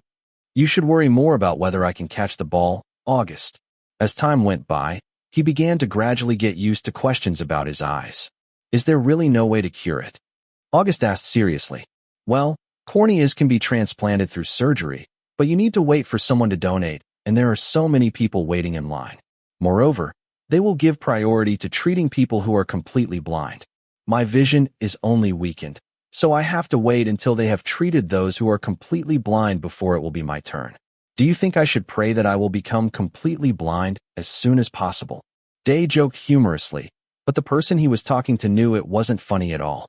August hugged Day again, caressing Day's back with his hand, telling him over and over again that there was someone there for him. Day couldn't suppress his tears. The torture of the disease made him forget his family and friends. During that difficult journey, there was someone willing to accompany him and support him. Day wiped away tears and tried to calm down, while August tried to bring the mood back to where it was before with small talk. Do you remember the Pelé Bieber restaurant? That very luxurious restaurant we once promised to eat at together if we ever won the international competition? August asked. I do remember. It's not cheap and it's hard to get a reservation, he smiled. I have reserved 2 places. Let's go eat together this Saturday. Day was a bit overwhelmed by August's direct invitation. It was Wednesday, only a few days left before Saturday. The problem was that Day had never eaten out at a restaurant with anyone before. Oh, are you too anxious? I have never seen an international competition, Day said jokingly. But in the recent game I won the men's badminton singles. Now I only participate in men's singles and mixed doubles, and will give up the men's doubles temporarily. As much as Day didn't want to be happy about something so selfish, he couldn't help but admit he was glad August didn't find someone else to take his place. Okay, let's just think of it as celebrating you. Let's go Dutch. Thanks to that paradox, Day accepted August's invitation. After sitting for a while, Aeon's lunch order was served. Day jokingly invited August to eat with him, even though he knew that August didn't usually eat food outside of his meal plan unless it was a special occasion. So after a while, the guy excused himself and went back. In fact, deep down, Day didn't want to eat in front of his ex-partner. I have to stay here tonight. Finite told me. He said he had something to do and asked me to stay and help take care of the house. As Mhok said that, He gave Day some pizza and grabbed his hand to show him which one was chili sauce and which one was ketchup. I'll do it myself. Who do you think I am? Day complained as he picked up the onion ring and put it in his mouth. Anyway, I'm going to stay here tonight and probably sleep in the living room, Mhok said. There is a ghost in the living room, did I tell you? When the house was first built, a pregnant worker fell to her death here. No one at home would stay in the living room at night, especially late at night. You could hear something like someone giving birth, Day said as he rolled up the pizza to make eating it easier. Really? Mhok whispered. Of course it's not true, Day happily laughed. That made Mhok slightly unhappy, but he didn't say anything because they knew each other well. If you want a place to sleep, you can sleep in my room. So, if an armed robber breaks in and wants to kill me, you can help in time. Day looked very relaxed. So when Fine Night is here, does he sleep in your room? No, Day shrugged. What if a robber breaks into your room? Mhok pressed. Night may want me dead, don't you know? He may have planned to send robbers to rob the house tonight. You should also prepare your gun and knife, just in case. Day was fine. He got up and went back to his room. He told Mhok that he wanted to sleep during the day and didn't want to be disturbed. If he needed something, he would let him know. Afterwards, Mhok left to seek an Aeon home. Meanwhile, Day fell asleep quietly. When he woke up again, it was completely dark. A knock on the door woke him up. He could barely sleep because of August's incident before, but now he was sleeping deeply and didn't know what was going on. May I come inside?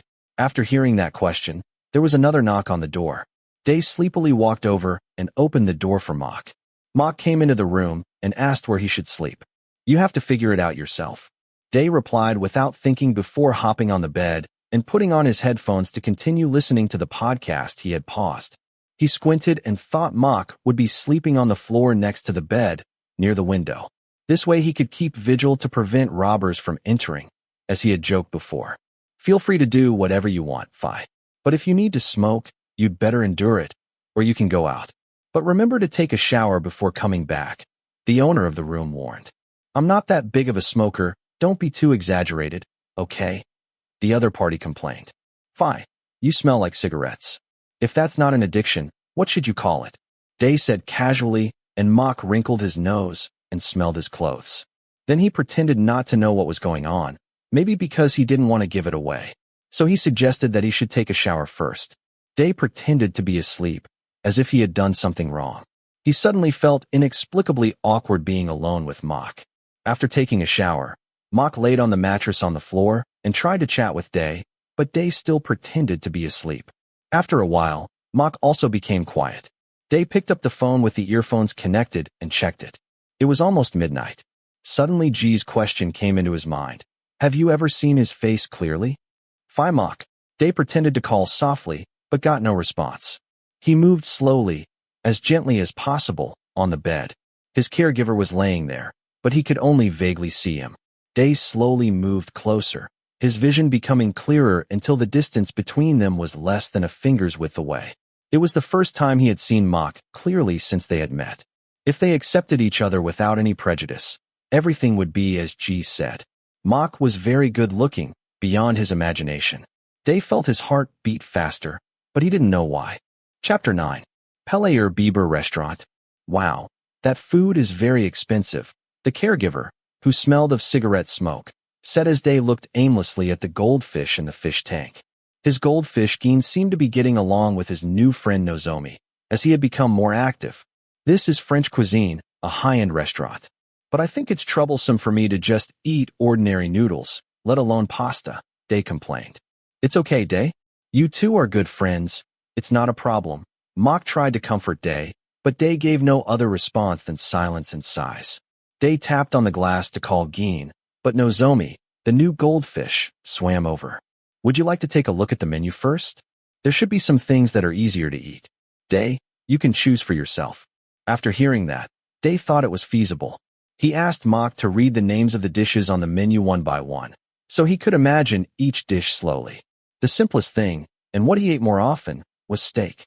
Mhok helped him plan and organize the upcoming Saturday, down to every detail, even his outfit. Since the Pele Bieber restaurant required decent attire for dining, Mhok and Day chose their clothes carefully. Day wanted to dress up appropriately, but not too formally. He took a long time to choose and finally made a decision: shirt, trousers, and casual shoes. All that was left was to wait for the appointment time to arrive. During the 4 days from Wednesday to Saturday, he wanted to go through them both quickly and slowly. On the one hand, he hoped that the appointed moment would arrive soon. On the other hand, he was worried. Having not seen August's face clearly for about a year, he had almost forgotten the broad face. Deep down in his heart, he wanted to see that smiling face again, even though he knew it was impossible. "Will you come with me?" Day asked when Saturday arrived. "Yes, this is within the scope of my responsibilities," Mhok replied calmly, unable to catch Day's emotions. "Then, will you wait for me there the whole time, or will you come and get me after I leave?" Day hesitated. "I'll be waiting for you in the car, just near the restaurant. If anything happens to you, you can call me. You can tell me whenever you want to come back. Or if you have any questions and need help, you can call me anytime. I'm always on call." Hearing these words, Day's face showed a smile for the first time in days. Day asked Mhok to help him check whether he was dressed properly before getting into the car. Day's heart was pounding, especially when he arrived at the restaurant and the waiter took him to his seat. Everything in the restaurant was eye-catching. The aroma of fresh butter filled the shop, and soft classical music played continuously. The people inside talked to each other in French-accented English, and the sounds floated softly into his ears. The scene in the restaurant blurred before his eyes, and Day slowly began to focus on every little detail around him. "I'll wait for you in the parking lot. If you need anything, tell me," Mhok said after Day settled down. He borrowed the car from Night as usual. August's agreed time was 10 o'clock in the evening, but they arrived at 9:30, so Mhok spent a lot more time waiting in the car. "Don't smoke too much and watch your lungs," Day said, only half joking. "Are you concerned about my lungs? How do you know if I smoke more or less?" The other boy was not to be outdone. "It doesn't matter whose lungs it is, it's the same. In the last 2 or 3 days, the smell of smoke on your body was stronger than usual," Day said with a chuckle, thinking that the person in front of him would reply with some harsh words. But he didn't. Mhok was unusually quiet, so quiet that Day felt like he was being invasive, interfering too much in the lives of others. His breathing became heavy, and he felt uncomfortable. The blurred vision prevented him from accurately capturing the other person's feelings. Day wanted to apologize several times, but on the other hand, he also felt that what he said was not so extreme as to make Mhok angry. "I'll wait for you in the car." A calm voice sounded, and then the familiar figure slowly left. Day was at a loss and could only pick up a napkin and wipe it. A headset was plugged into one ear to hear the hourly time. He returned his focus to the matter at hand. Mhok had told the waiter that he needed help from the chef to cut his steak into the right size for easy consumption, and that there should be no further problem. The waiter brought a glass of soda water, and Day took a sip, as if he wanted to relieve the fire in his heart. About that feeling, he wasn't sure where it came from. It was already 2 o'clock. August hadn't arrived yet, and Day was a little hesitant to contact him, so he decided to sit quietly and wait. As he heard a slight sound of the rain pouring against the window, he thought August may have been trapped in the traffic. Day called the waiter to ask, and then he realized that it was really raining outside. It was already 2:30. August still hadn't arrived. Day decided to call his former partner, but when no one answered, he began to feel something strange. He called several times, but got 0 answers. He felt like he had misremembered the agreed date. So Day called Mhok to verify, but he confirmed that August did make an appointment for that day. It was already 3 o'clock. August hadn't arrived yet, and the previously pounding heartbeat had calmed down.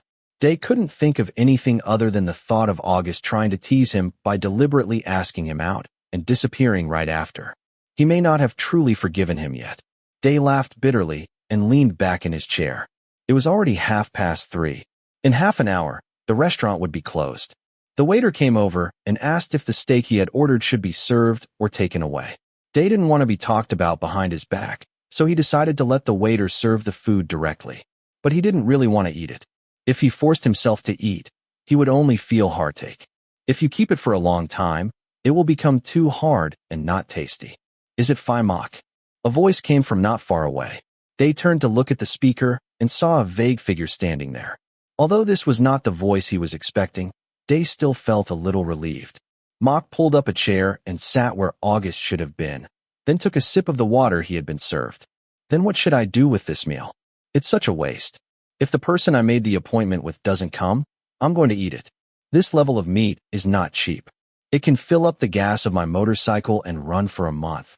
Mhok complained, picking up the knife and fork as if he was about to eat. Is there a lot of seasoning mixed in, Phi? I haven't tasted it yet. I'm not going to tell you. If you want to know, you'll have to try it yourself. Even though I can see that you are very far from doing it. Mhok said this, raising his hand to ask the waiter to come over and ask for salt and pepper. Day took the opportunity to order another glass of red wine, and Mhok laughed. I thought you wanted orange juice with steak again. What's wrong? Do you want to get drunk or enjoy the delicious food? I won't tell you, but if you want to know, let's eat together. Day responded to Mhok's words teasingly, and Mhok laughed again. They both took the first bite of steak with their forks and almost said delicious at the same time. Even though it was cooked a long time before, the taste was still very good. It was fatty and lean, which was the benefit of the chef's cooking skills. Although it was a little dry on the outside, the inside was still juicy. This must be a prank show, Day said, raising a second glass of wine and drinking it.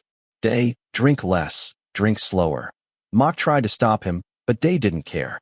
The uneasiness inside made him feel like he wanted to drink more, like alcohol was something special that could heal the wounds in his heart.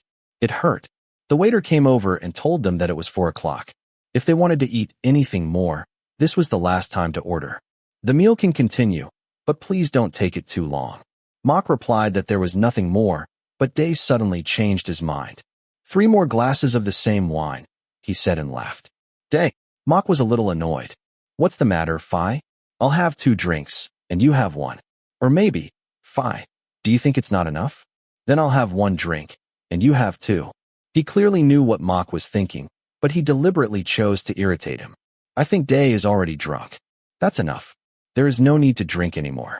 Someone tried to reach out and grab the wine glass in his hand, but Day resisted with all his strength and was unwilling to let the other guy take his glass away by force. The two of them pulled at each other like that for several minutes, until the person taking care of Day finally gave up and withdrew his hand. Day raised his 3rd glass of wine and drank it in one go. Everything may really be over, Phi.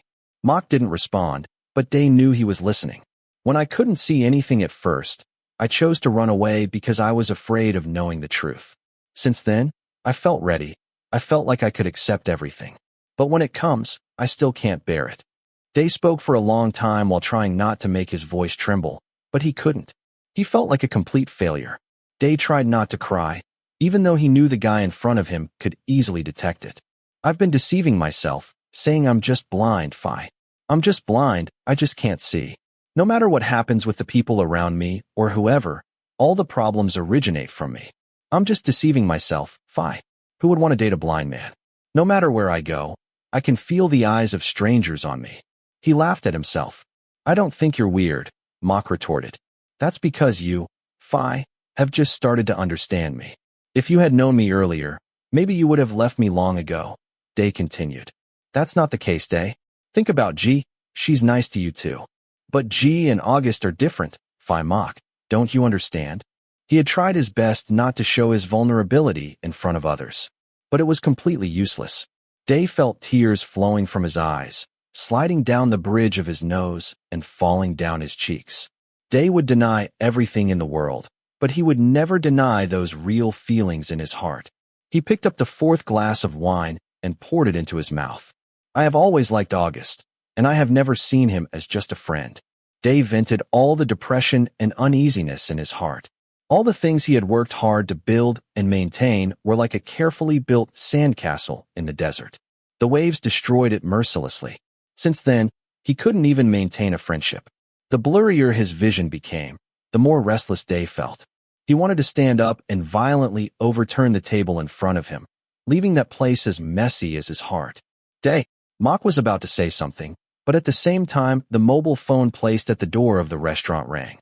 Heavy footsteps approached, and even though there was only a trace of hope left in his heart, Day clearly heard movement and a heavy voice calling out his name. Day. The owner of that voice was August. Chapter 10. Do you think August heard what I said? Day asked Mhok the next day. He was very drunk the night before, but he still remembered that he accidentally let it slip. He didn't expect August to arrive at the restaurant at that exact moment. Day pretended to be drunk and asked Mhok to take him home. But even though he drank a lot, he was always sober. He learned that August had seriously injured his finger during practice and had to go to the hospital as soon as possible, and left his phone in the locker, so he didn't receive his call. Other than the fact that he accidentally exposed himself, the previous night didn't seem too bad. I don't know either, Day. My back was turned to him. Mhok's voice was strangely calm. You didn't lie to me, right? Day asked with a hint of doubt. No, why would I lie to you? But why did he think there was something abnormal about Mhok's voice? Can you come to my place for a moment? Day said softly as a joke. Mhok sat in another corner of the living room, stood up, and walked over to Day. Before he could stop him, Day took Mhok's face in his hands and slowly pulled him closer. When the distance between them was no more than a foot away, Day's eyes met Mhok's. Day wanted to see the emotion of the person in front of him, but Mhok's eyes seemed to have no reaction to August's matter. They showed sadness, a sadness Day didn't understand. Your eyes are a little strange and seem sad. What happened to you? He asked. My parents have passed away. My sister has also passed away. I myself have been in jail, and now I am heavily in debt, and I can't pay it back no matter what. Mhok seemed to be laughing at himself. I'm talking about things I don't know yet. Are you worried about anything at the moment? Day thought so because Mhok's eyes showed what he was worried about. No, but even if there is, I won't tell you, Day. If I do that, then it will become something you know. Mhok smiled when he finished speaking, but Day saw no happiness in his expression. He was about to say something in rebuttal when the bell rang. Mhok made an excuse to go out to pick up Aeon, saying that today Aeon would bring some Braille books for Day to try to practice reading. Day. Just after the living room door opened, Day heard someone calling his name. In fact, he heard Aeon and Mhok talking about something else, but that call sent shivers down his spine, even if it was mixed in with the voices of other people in the room. That voice belonged to August. We met Day's friend at the door, and I heard he was also an athlete, Aeon said. Aeon told me that he will go for a run. Day, I think you should also go for exercise. You haven't exercised for 2 years, right? Don't you feel a lot of pressure? Go and vent, you will feel much better. August said that in a normal tone.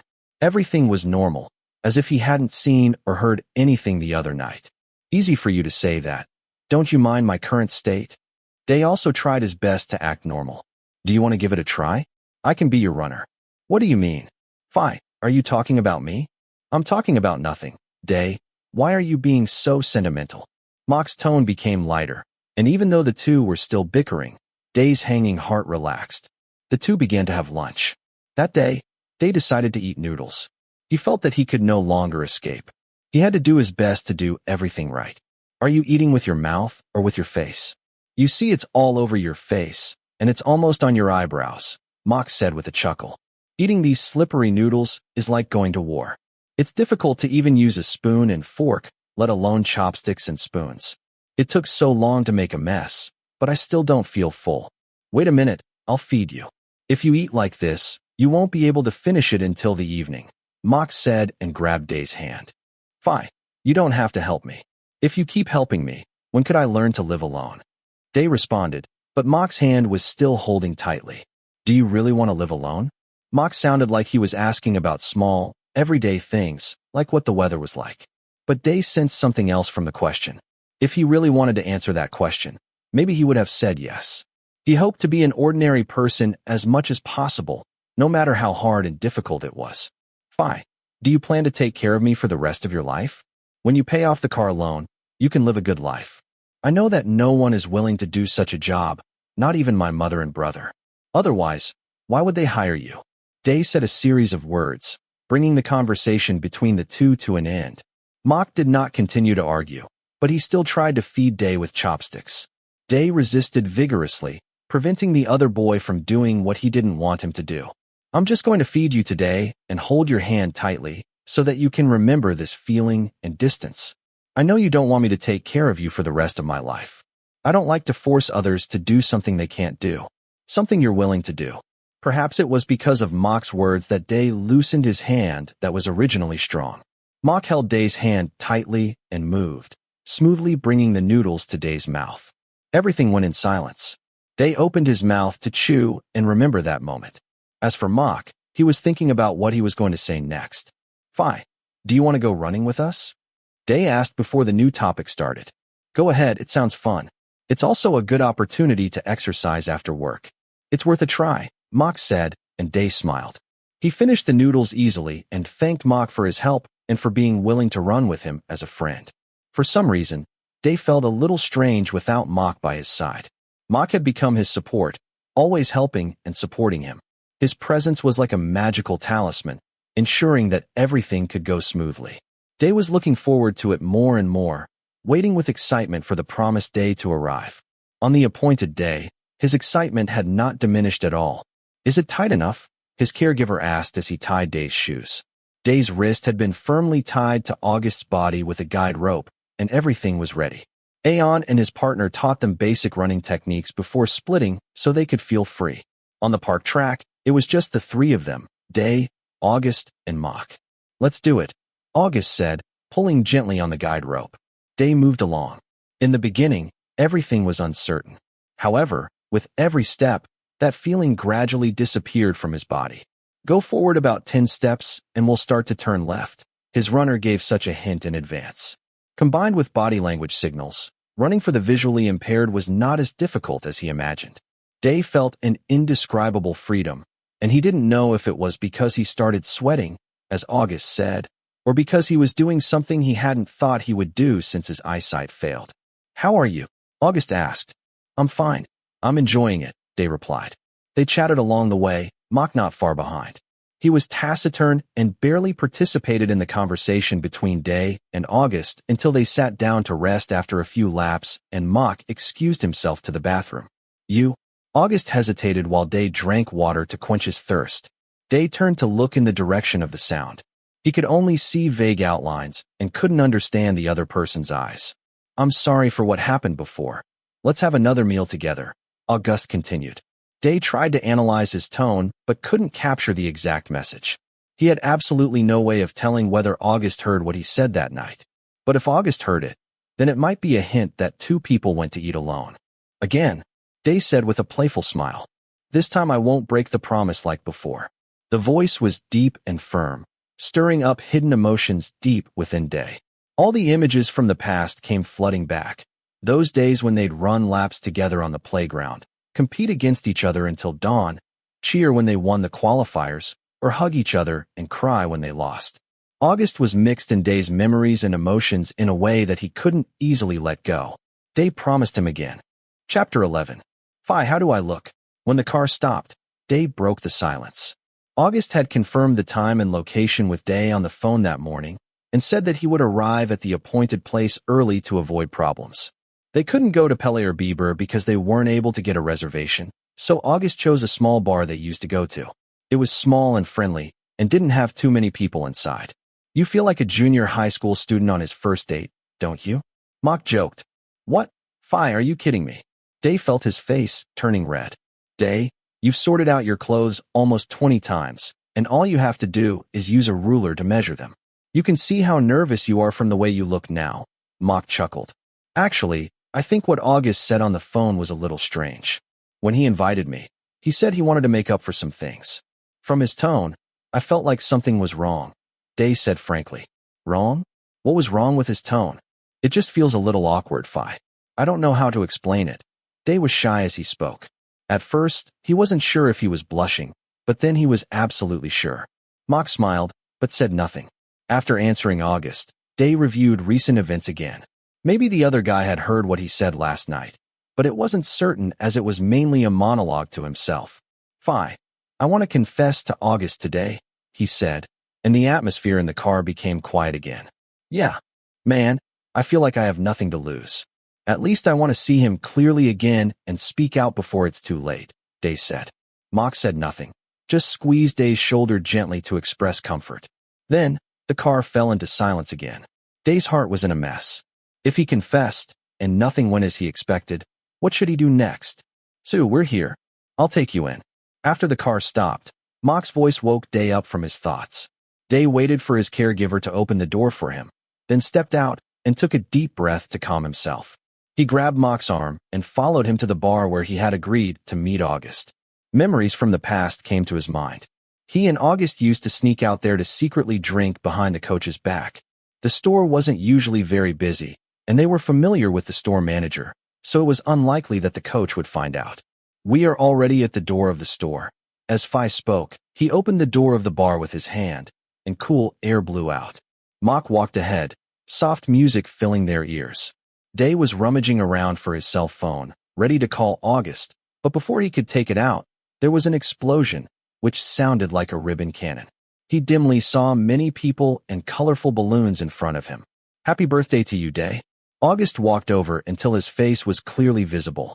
The birthday song rang out in the store, and everyone singing also brought back memories in Day's mind. G was also there, and it seemed like all his friends from the badminton team were there too. Day couldn't hide his excitement, not only because there were many people helping him to celebrate his birthday, but also because of August's eyes, which looked like he had something to say. "Phi Mhok, just let me take care of Day," he said and took Day's hand. At first, Day thought that August would let him grab his arm like Mhok did. However, August decided to hold his hand, the palm of his hand. That almost made his heart beat out of rhythm. "Happy birthday to you, Day. I'll be waiting for you in the car as usual," Mhok said, and Day frowned. After that, the caregiver opened the door and left. Day felt the heat wave blowing in from outside. He felt like Mhok wanted to say something to him, but he didn't have time to think about that possibility because the voice of another good friend appeared. "Day, come and cut the cake. I've been waiting for you for a long time," G said, and Day came to his senses. August took him to the reserved seat. G sat on the left, and August sat on the right. G whispered to him the names of the people present that evening. Most of them were friends he met while playing badminton together. August was busy putting candles on the cake, ready for Day to blow them out. "Don't forget to make a wish," August said, pushing the cake in front of Day. "I hope my eyes will get better," Day said with a wry smile after wishing loudly. "It might be a little difficult. I hope I can get a new cornea soon." After saying these words, before Day could blow out the candles, August stretched out his hand and held his, as endorsement. Day smiled and blew out all the candles. Maybe God hadn't been kind to him in many things, but maybe he would be kinder in the things that should have happened. Who knows? G helped everyone cut the cake and distributed it to everyone. At the same time, she said that because she knew Day best and knew who Day hated, she would cut some corners for certain people, which made everyone laugh. The friends began to take turns drinking, and the shop owner also came over to wish Day a happy birthday, chatted with him for a while, and then left. "It's enough for you two to have a piece of cake. You are so close." Day and August got a piece of cake together. August smiled but said nothing. Day picked up the spoon and prepared to take a bite of the cake, but he suddenly discovered that eating that dessert was very difficult. Because of its softness, you need to control the spoon to prevent the cake from falling off. Those were all issues that needed to be considered. "Let me feed you," August said. "Oh." Day frowned as he saw a hand scooping out an appropriate amount of cake, slowly approaching. He opened his mouth but closed it too quickly, causing the remaining half of the cake to fall onto the dinner plate and stain his trousers with the bright red jam-smeared buttercream. Day and August both screamed in surprise because the pants Day was wearing were white, so the red stain was very obvious. Day tried to wipe it with a tissue, but he couldn't quite do it. "Let me help you." August picked up a tissue and prepared to wipe, but it made things worse because the stain was closer to the seam of Day's thighs. The more August tried to wipe him down, the more Day felt embarrassed and incompetent. "No need," Day said. "It's okay. I can help you." August continued to wipe. "I said no." Day's voice almost turned into a roar. August stopped wiping and then stepped back as if he had done something wrong. Day felt remorseful that he had screwed everything up again. August, on the other hand, didn't do anything wrong. Day felt like he was becoming a problem for everyone, all due to his inability to take care of himself. "I'm sorry, Day stammered, unable to explain what happened to him. "It's okay, I understand," August responded. "Let me go outside. I want to breathe the fresh air quietly." Day turned and said to G, who was sitting on the left. G stood up to lead him out. August did not follow them because Day clearly wanted to be left alone. Day asked his friend to take him to an area with chairs, not too far from the parking lot. He asked to be left alone. At first, G was reluctant to leave, but Day said he had a cell phone with him and would call her immediately if something happened. G finally agreed to leave. Day took a deep breath, and before he could think about anything, someone sat down on the seat next to him. I don't want this day to become a bad memory for you, August said, and took a deep breath. The atmosphere was no longer as tense as before. The air outside also made Day feel more relaxed. The embarrassment gradually disappeared as he knew August's intentions were good. Okay, it's not that bad, he said. I mean, it could have been better, and you shouldn't be upset over these things, August said soothingly. Day didn't know what else to say. Things had happened, and because of that his self-confidence had once again been shaken, almost disappeared. No matter what happened, or how small it was, every problem always made him feel anxious, unable to find a solution. Are you really okay? I haven't given you a birthday gift yet, August said brightly. What? Close your eyes. Day closed his eyes according to his good friend's words and tried hard to imagine what gift the other guy would give. He guessed it might be some exercise equipment or something. Day guessed wrong, as the birthday gift he received was a gentle kiss on his lips. Day opened his eyes in surprise, and his heart was beating violently and uncontrollably. He saw the other guy's face clearly as if he had never seen it before. August closed his eyes and kissed him gently. After a while, he moved his face away and said with a smile, "This is my birthday gift to you." August had a huge smile on his face. Day's heartbeat went faster, so hard that he was sure that even the person in front of him would be able to hear it. Day knew the significance of August's kiss. Day took August's face in his hands and kissed him again, his eyes filled with anticipation. However, the person in front of him showed a surprised expression. He felt August trying to move away as if he was frightened. Day was sure that what he saw on August's face wasn't the slightest hint of amusement. No, that's not what I meant. Chapter 12. What does this mean? I don't understand, Day asked, confused. He didn't understand the situation at all. Since August kissed him first, why was he acting like he was violated when Day responded to the kiss? After all, Day didn't take the initiative. Me? Did I miss something, guys? I don't understand. Do you want me to ask? This was not August's voice, but another one that Day did not expect to hear at that moment. His caregiver appeared with the smell of cigarette smoke. If it was a normal situation, he might have said that the smell gave him a headache, but at that moment he felt like it was what he wanted to smell the most. It made him feel at ease, as it brought him support. I'm not gay. These words were like a sharp edge, cutting through Day's heart. He wished he could master the power of invisibility to allow him to disappear from there, but he had neither the power nor the ability to escape the person in front of him. You also know that Day likes you. If you are not gay, why did you kiss Day? Day wanted to stop Mhok for being so loud and tell him to stop asking. But in his heart, he had to admit that this was indeed something he wanted to deeply know. Day will soon be blind, and I want to do anything I can for him. Is that the only reason? After Mhok finished speaking, he drove the point home. That's it. I'm going to China soon. There are only a few days left. You knew you were leaving. How dare you do this? The two people in front of Day made a sound of bodies colliding. He was not sure who started it first, but from what he could see, Mhok and August were fighting. He should have stopped them because he was their go-between. But in fact, he had lost interest in everything. He got up and left in despair, even though he didn't know where he was going. He just wanted to escape from that sad place.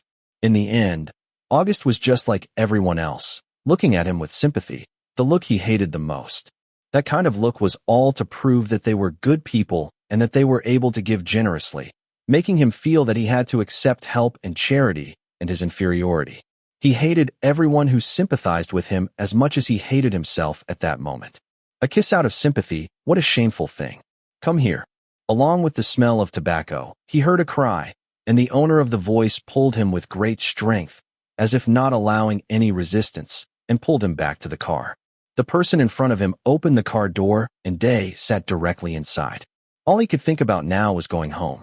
If you're sleepy, just take a nap first, the caregiver said while starting the car.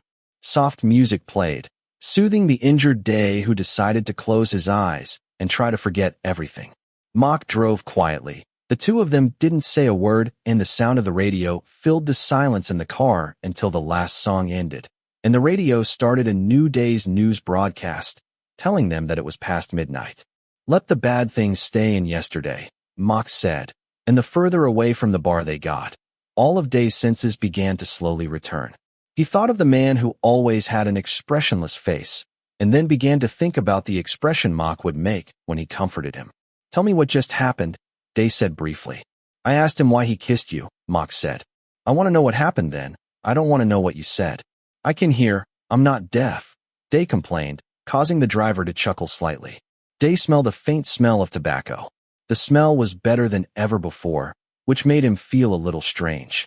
"I just punched him, and he punched back," Mhok said calmly, sounding completely unemotional, as if he was talking about what to eat for breakfast. "Then I ran out and chased you. I don't think there was any need to hit him. He didn't do anything wrong." Day's prediction was accurate. He knew that Mhok must have beaten August, so he wasn't particularly surprised when he heard what Mhok had done. He just wanted to know exactly what happened and wanted a clear answer. "What's wrong?" "I can hit whoever I want," Mhok argued. "But I'm not asking you to fight for me," Day also argued. "Who said I was doing it for you? I can hit whoever I want. This is outside of working hours, Day. I don't have to do what you ordered. I can do what I want," Mhok was still arguing. "Then please explain why you hate August enough to beat him," Day complained, hearing the laughter of the driver. But before Day could get any answer from Mhok, he felt the vehicle circling, as if it was heading towards a parking lot. Day thought about the route home from the bar and felt something was wrong. "Where are you taking me?" Day asked. "To a special place," Mhok answered as if he didn't think there was any problem. "Why did you bring me here?" "I want to go home," he complained somewhat unhappily. "I have a birthday present for you." "Why? Are you here to pity me too?" Day tried not to look disappointed, but in fact he had not received any birthday gifts from the people around him. He hadn't received a birthday gift from anyone since he entered high school. But why was everyone rushing to give him gifts when he was about to go blind? Was it out of sympathy, or was there some other reason? "I have never pitied Day, and I will not pity you for this," Mhok said very seriously. "Don't lie to yourself. You actually pity me as much as anyone else." "No, Day, that's not the case at all. Your life is much better than mine. How about we exchange? I'll live your life. I only want your eyes. I want to see. I don't need anything else," Day said, his tone like a child having a tantrum. He knew he was very irritable, like a wounded eagle that would peck anyone who came near him. Although he wanted to spread his wings and fly, there were no intact parts of his body, both inside and outside, and he was no longer qualified to call himself an eagle. "If I could go back to my parents and sister, if I had no criminal record, if I could find a job like a normal person, then I would be very happy, Day." Mhok's short answer calmed the turmoil in Day's heart, and he barely considered Mhok's feelings. He was always focused on his own problems and emotions that he never noticed anything else. He still had friends, a family, and most importantly, he still had life. There was silence in the car for a while, until the car came to a steady stop. Day stayed still until the car door opened. Mhok grabbed his hand and put it on his arm, telling him that he was taking him somewhere. But this time it was different. Mhok did not urge or pressure him. He let him make his own decision. Day took a deep breath, then slowly walked out of the car, following the person in front of him. He had no idea where this place was. As night fell, darkness enveloped everything around him, making his already poor vision even blurrier. "I often come here when my heart is broken," Mhok said in the silence. "It sounds like you are often heartbroken." Day's tone began to become relaxed. "Not often, but when we are sad, that feeling can't disappear on the same day, right? So, I come here often." Mhok made Day stop, then let go of his hand and placed it on something in front of him. It was like a wall isolating something. It could have been the roof of some building. Day felt like he could see the faint lights of tall buildings in the city in the distance, like twinkling stars in the sky. It was probably the most beautiful sight he'd seen since losing his sight. "Should I feel relieved, Mhok? Somehow, I suddenly feel a lot more relaxed. I have said everything I wanted to say, even if it wasn't what I meant." Day raised his hands as if to grasp the air around him. He felt that his body was lighter and lighter. Although his heart was filled with pain and hardship, he knew that one day it would all pass, and he would never look back or feel regrets. Mhok and Day stood there quietly, and time passed slowly. At dawn, the first ray of sunlight flickered on the distant horizon, and the red-orange light gradually appeared. It was breathtakingly beautiful, like a sight he had never seen before. Day could not clearly see what the city ahead looked like, but he knew that he was surrounded by beautiful light, and that was enough. "This is my birthday gift to you, Day," Mhok said. "Are you the owner of the sun?" Day responded. Yeah, Day just found out. I gave this to you. The answer prompted laughter from both men. The sky slowly became brighter, like a sad past fading away. Day took a deep breath, filling his lungs with fresh air. Suddenly Mhok held his hand. At first, Day thought that Mhok would take him back, but no, Mhok held his hand and didn't want to explain anything. Day, I have something to ask you. What's the matter, Phi? Day asked doubtfully, but the person who asked the question did not answer, but slowly moved his face closer. Day wanted to ask again, but those eyes less than a step away explained everything completely.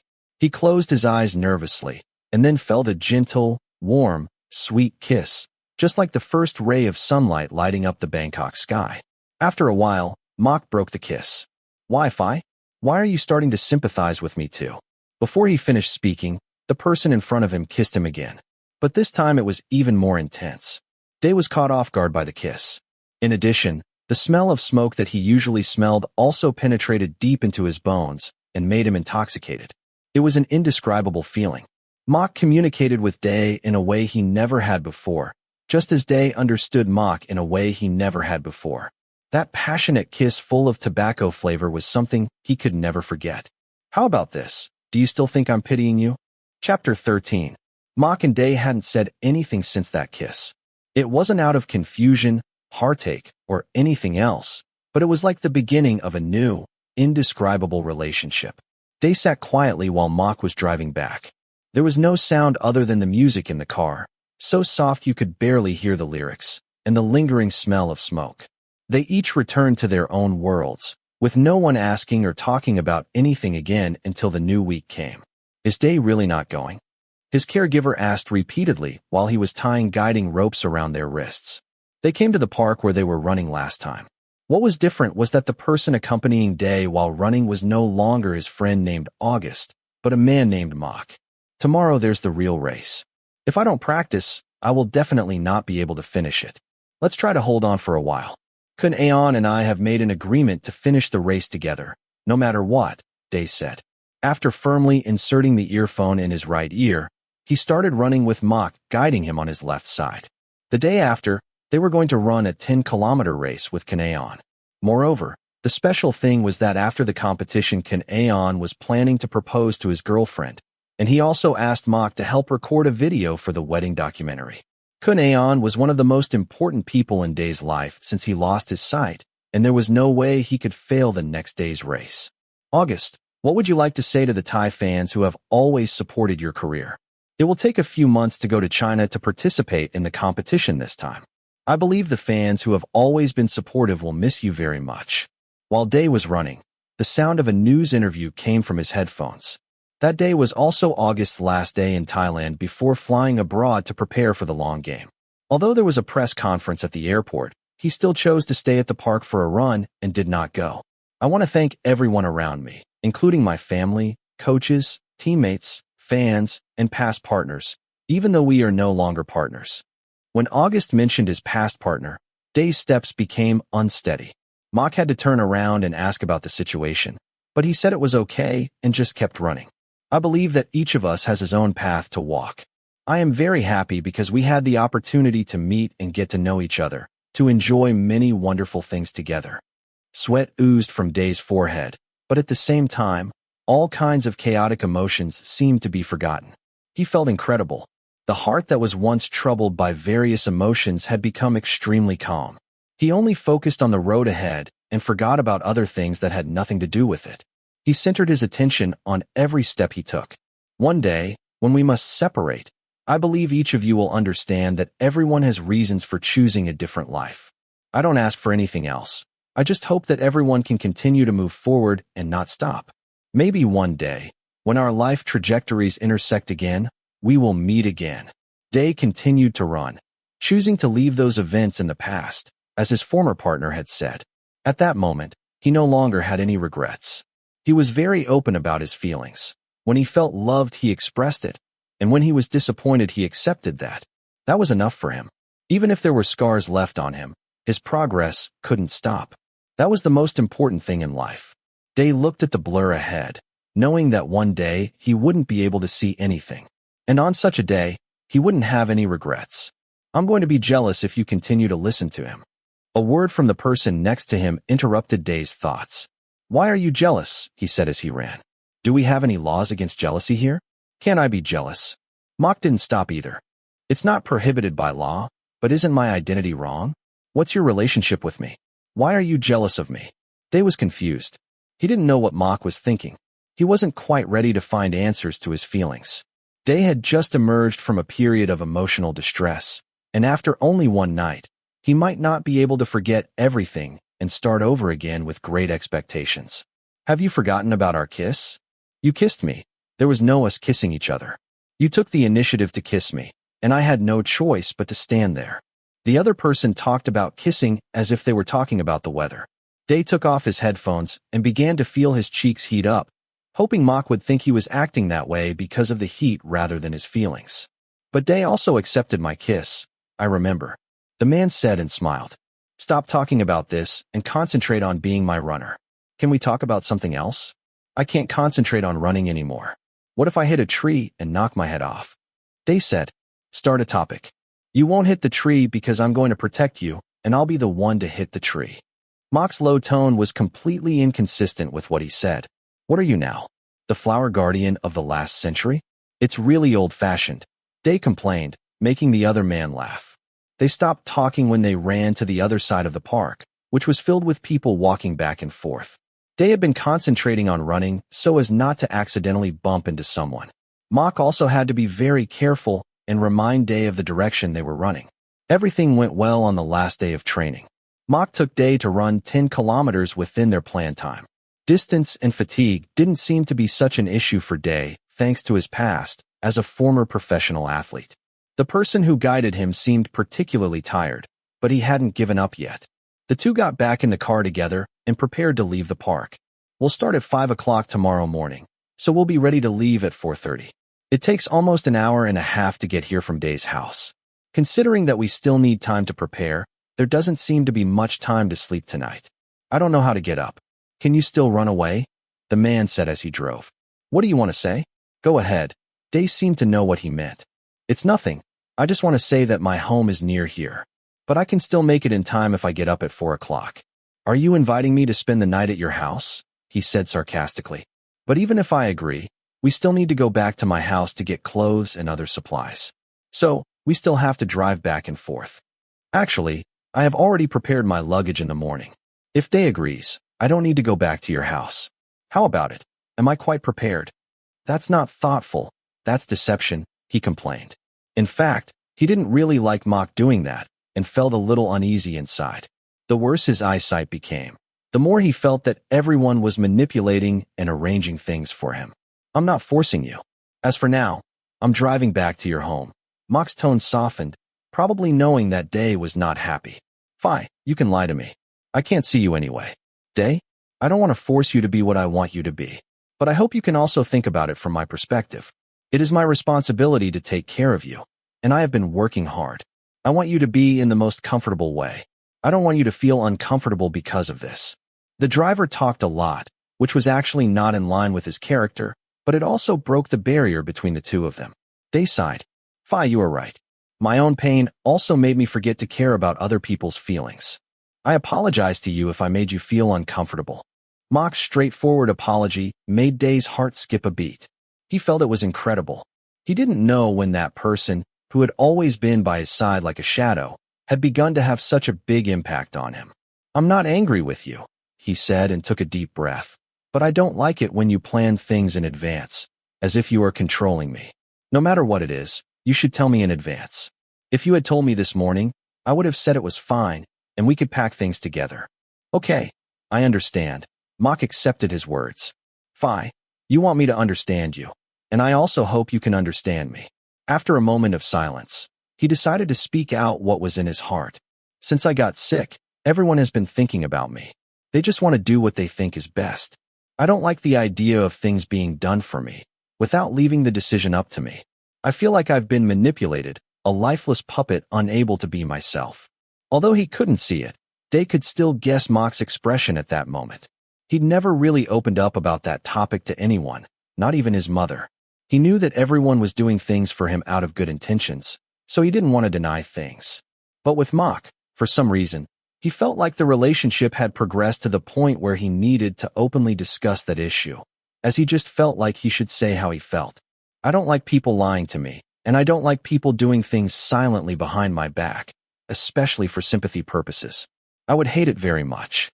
Mhok held Day's hand, and Day didn't resist or say anything. He just stayed quietly and let the other person hold it like that. Day, can you not hate me? I don't hate you because you packed my luggage secretly, but I hate you because you did it behind my back, Day said, laughing happily. Day has held my hand several times, and I've never complained. Mhok's tone was a little aggrieved, but Day could still tell he was joking. You really look like a 2-year-old. Has anyone told you that? People in love always look a little childish, just like Can Aeon said. Mhok imitated Can Aeon and sang a song. Day laughed happily. Who would have thought that someone who had been sent to prison for violence would have such a side? What kind of love? I have never accepted you. There is nothing between us, Day joked. I love you unilaterally. After a while, you will be soft-hearted towards me, Mhok said with an expectant expression. You really make it more difficult for yourself. Then how do you decide about staying at my house? If you decide not to stay, I have to leave. I can't change my mind again. Day already had the answer in his heart. He laughed. In fact, there was no dispute from the beginning, just some discomfort because of the lack of advance notice. If you stop acting like a 2-year-old, I'll agree. Chapter 14. Mhok's house was a small 2-story building, about the width of a unit in a commercial building, located in a deep, winding lane. Between the fences of the house, there was a small open space, half garden, half parking lot. There was a mango tree and a soft wooden table too. When they arrived home, Mhok took Day into the kitchen to wait and briefly explained the layout of the house.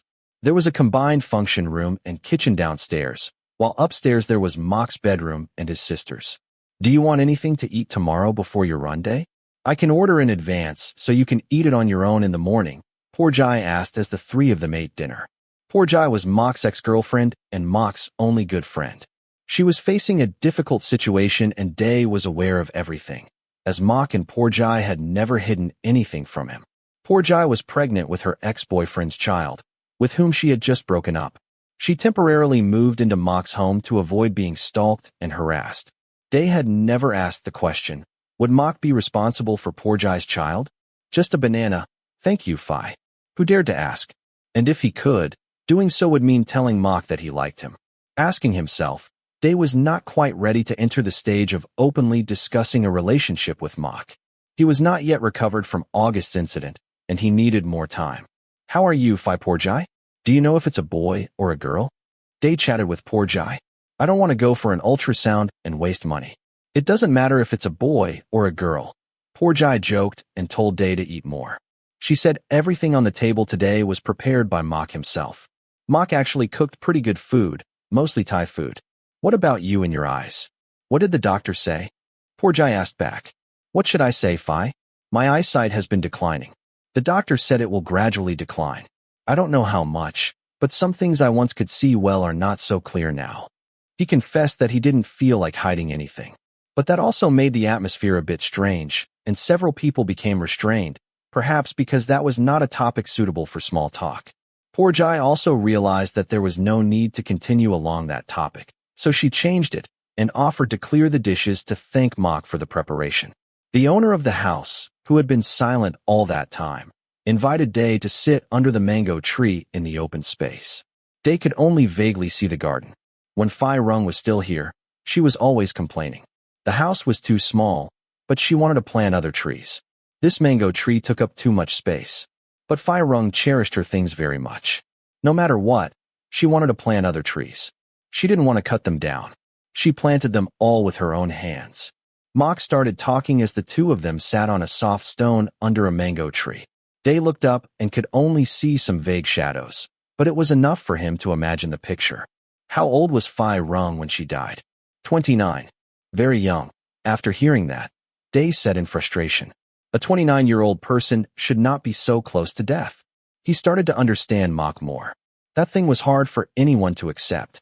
Was she sick? Can I ask? Day said with some uncertainty. The other guy went silent for a long time.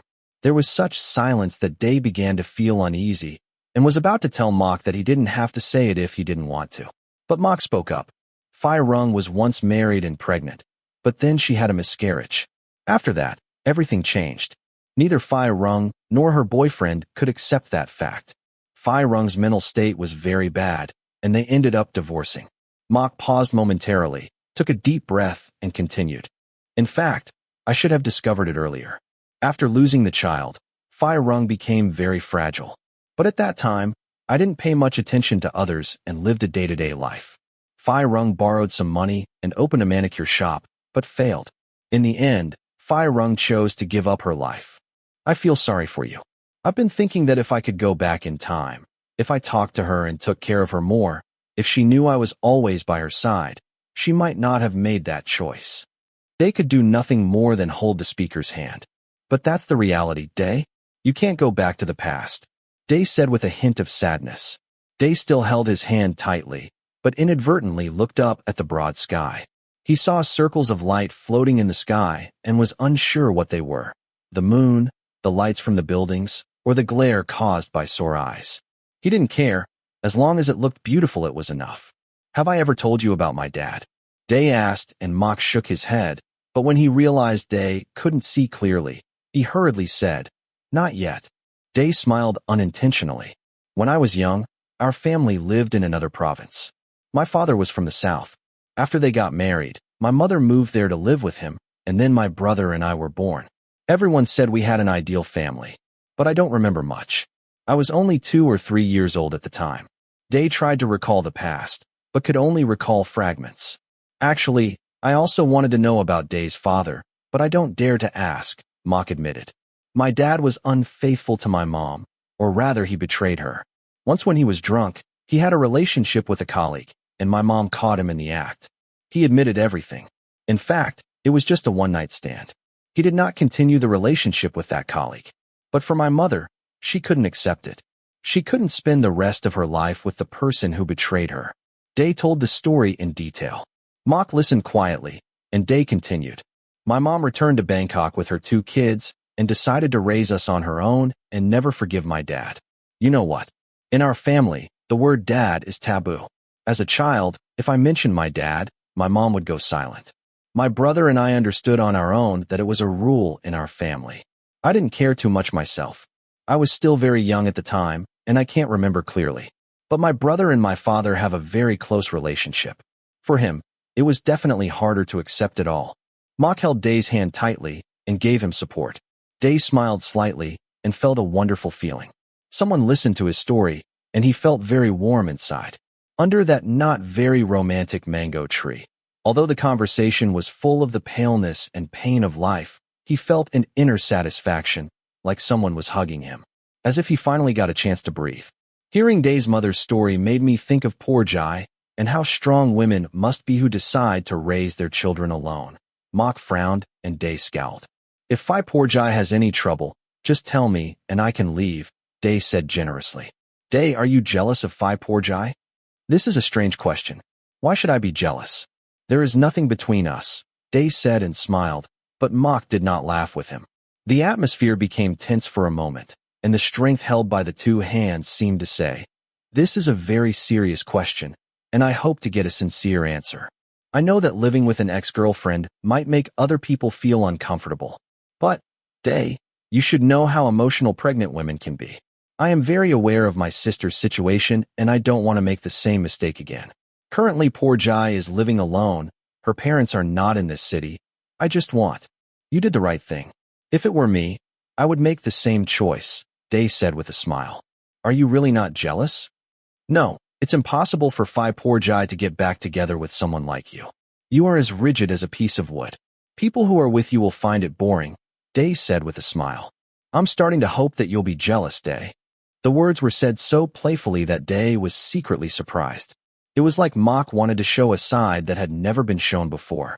As for Day, that was a side he didn't think Mhok could have. I'm a little tired. Let's go to sleep, Day suggested. Okay, let's go to sleep, Mhok replied. I strictly prohibit you from doing anything excessive to me. You are not allowed to touch me.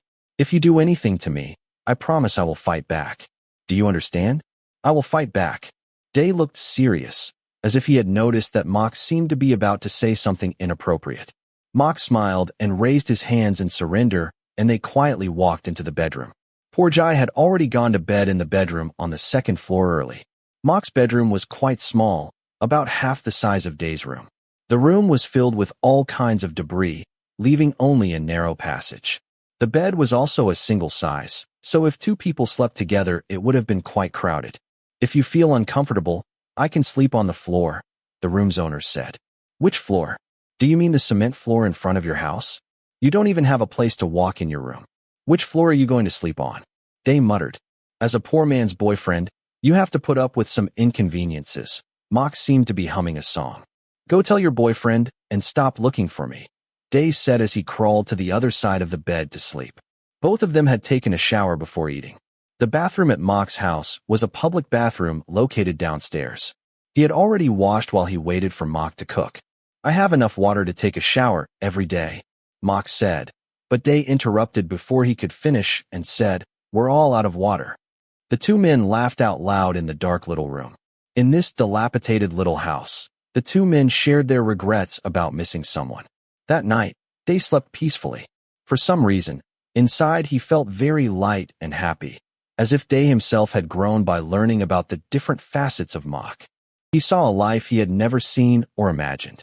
Perhaps the brightest thing that night wasn't the stars in the sky, but the smile of the person lying next to Day, who had always been with him. Chapter 15.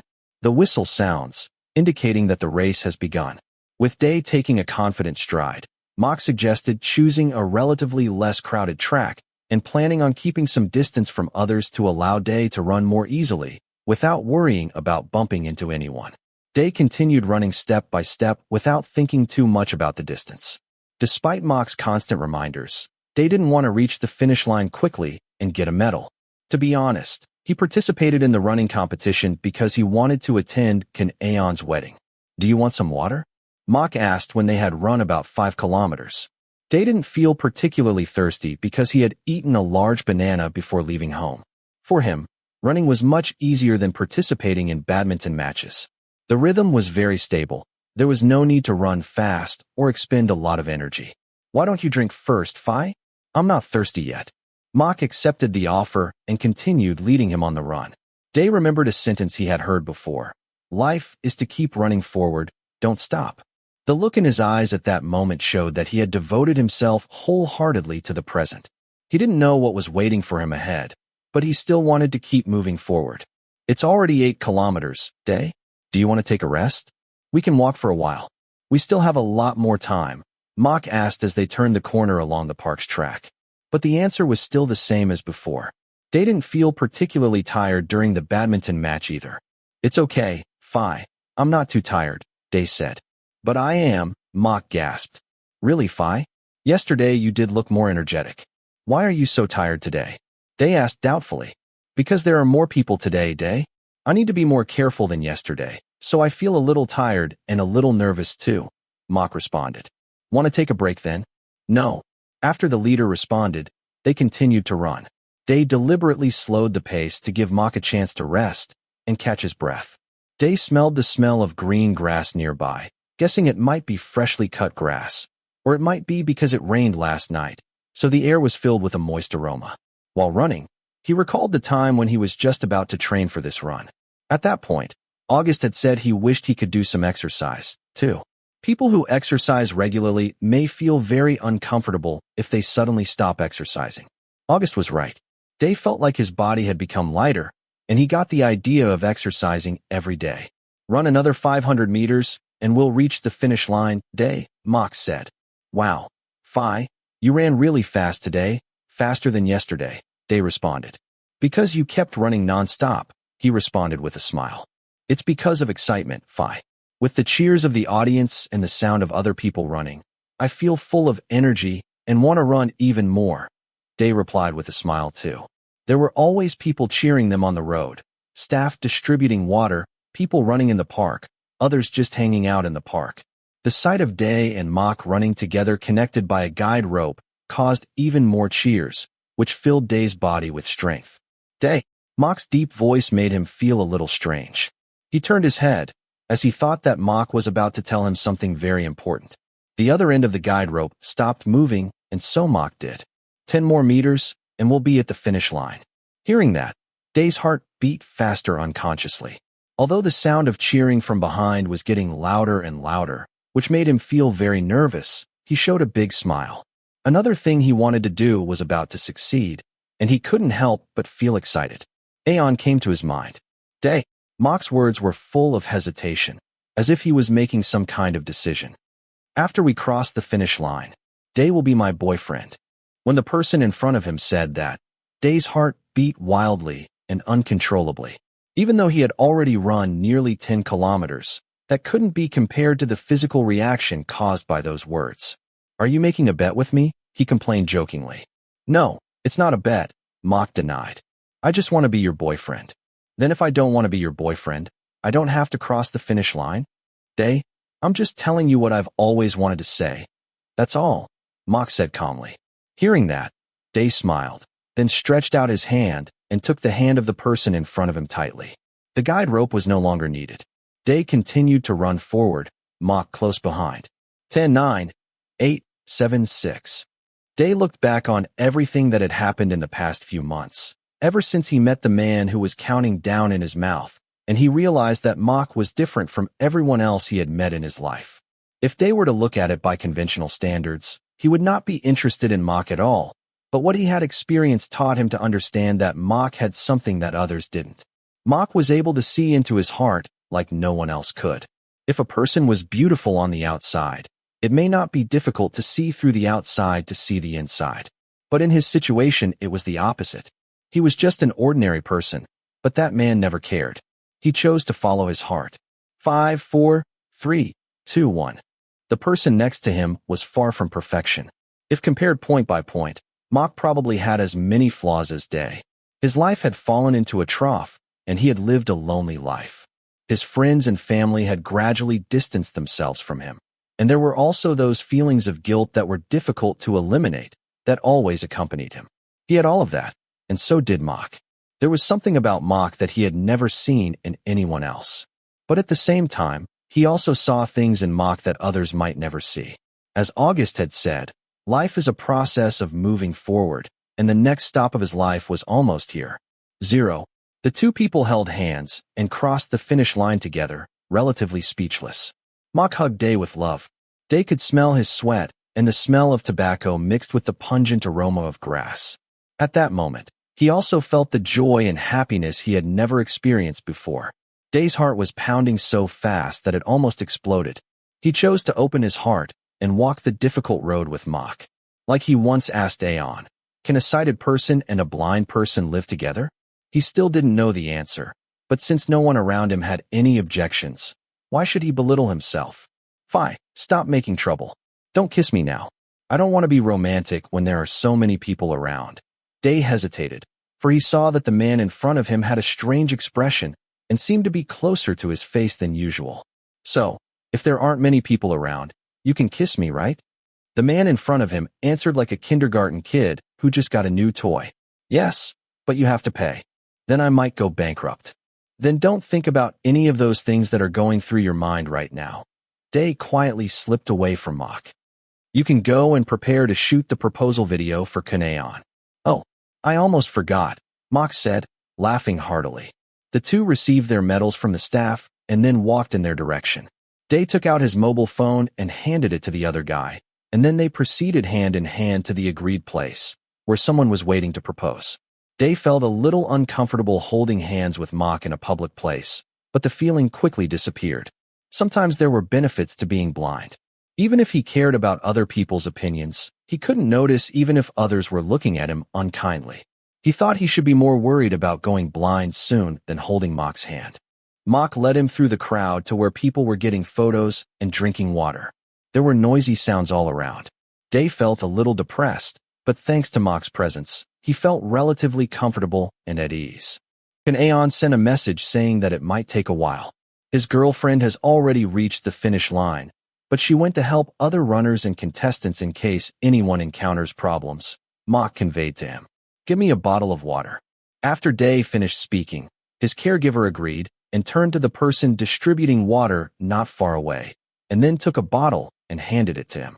Day unscrewed the water bottle and drank happily, shaking the nearly empty bottle a few times before pouring the remaining water over his head. The cold water flowed over his face, making him feel very refreshed. Kanayon sent a message asking us to meet at the photo booth later. I think we can wait around here, Mhok said. Is there a photo booth here too, Phi? Well, Day, do you want to take a photo? The other person said hesitantly. Of course, I want to take some pictures as a souvenir, Phi. Once I can see again, I will be able to look back and see where we are now. It should be interesting and worth remembering. Mhok agreed and took Day to line up for photos. It wasn't long before they were in the photo booth. Day asked Mhok to choose the frame for the photo, while he turned to the side mirror to adjust his hair and appearance. Are you ready, Day? Mhok asked, and Day said yes. The pair were grinning widely as they posed in front of the photo booth's camera when a beep told them the photo was taken. Suddenly, Day's vision became cloudy and he couldn't find his direction. He groped for Mhok, then called out in a trembling voice. People around him found it very strange. Day turned around and walked out of the photo booth in a daze. Feeling that he was the only one around, he looked around and said hoarsely, "Phi Mhok, I can't see anything."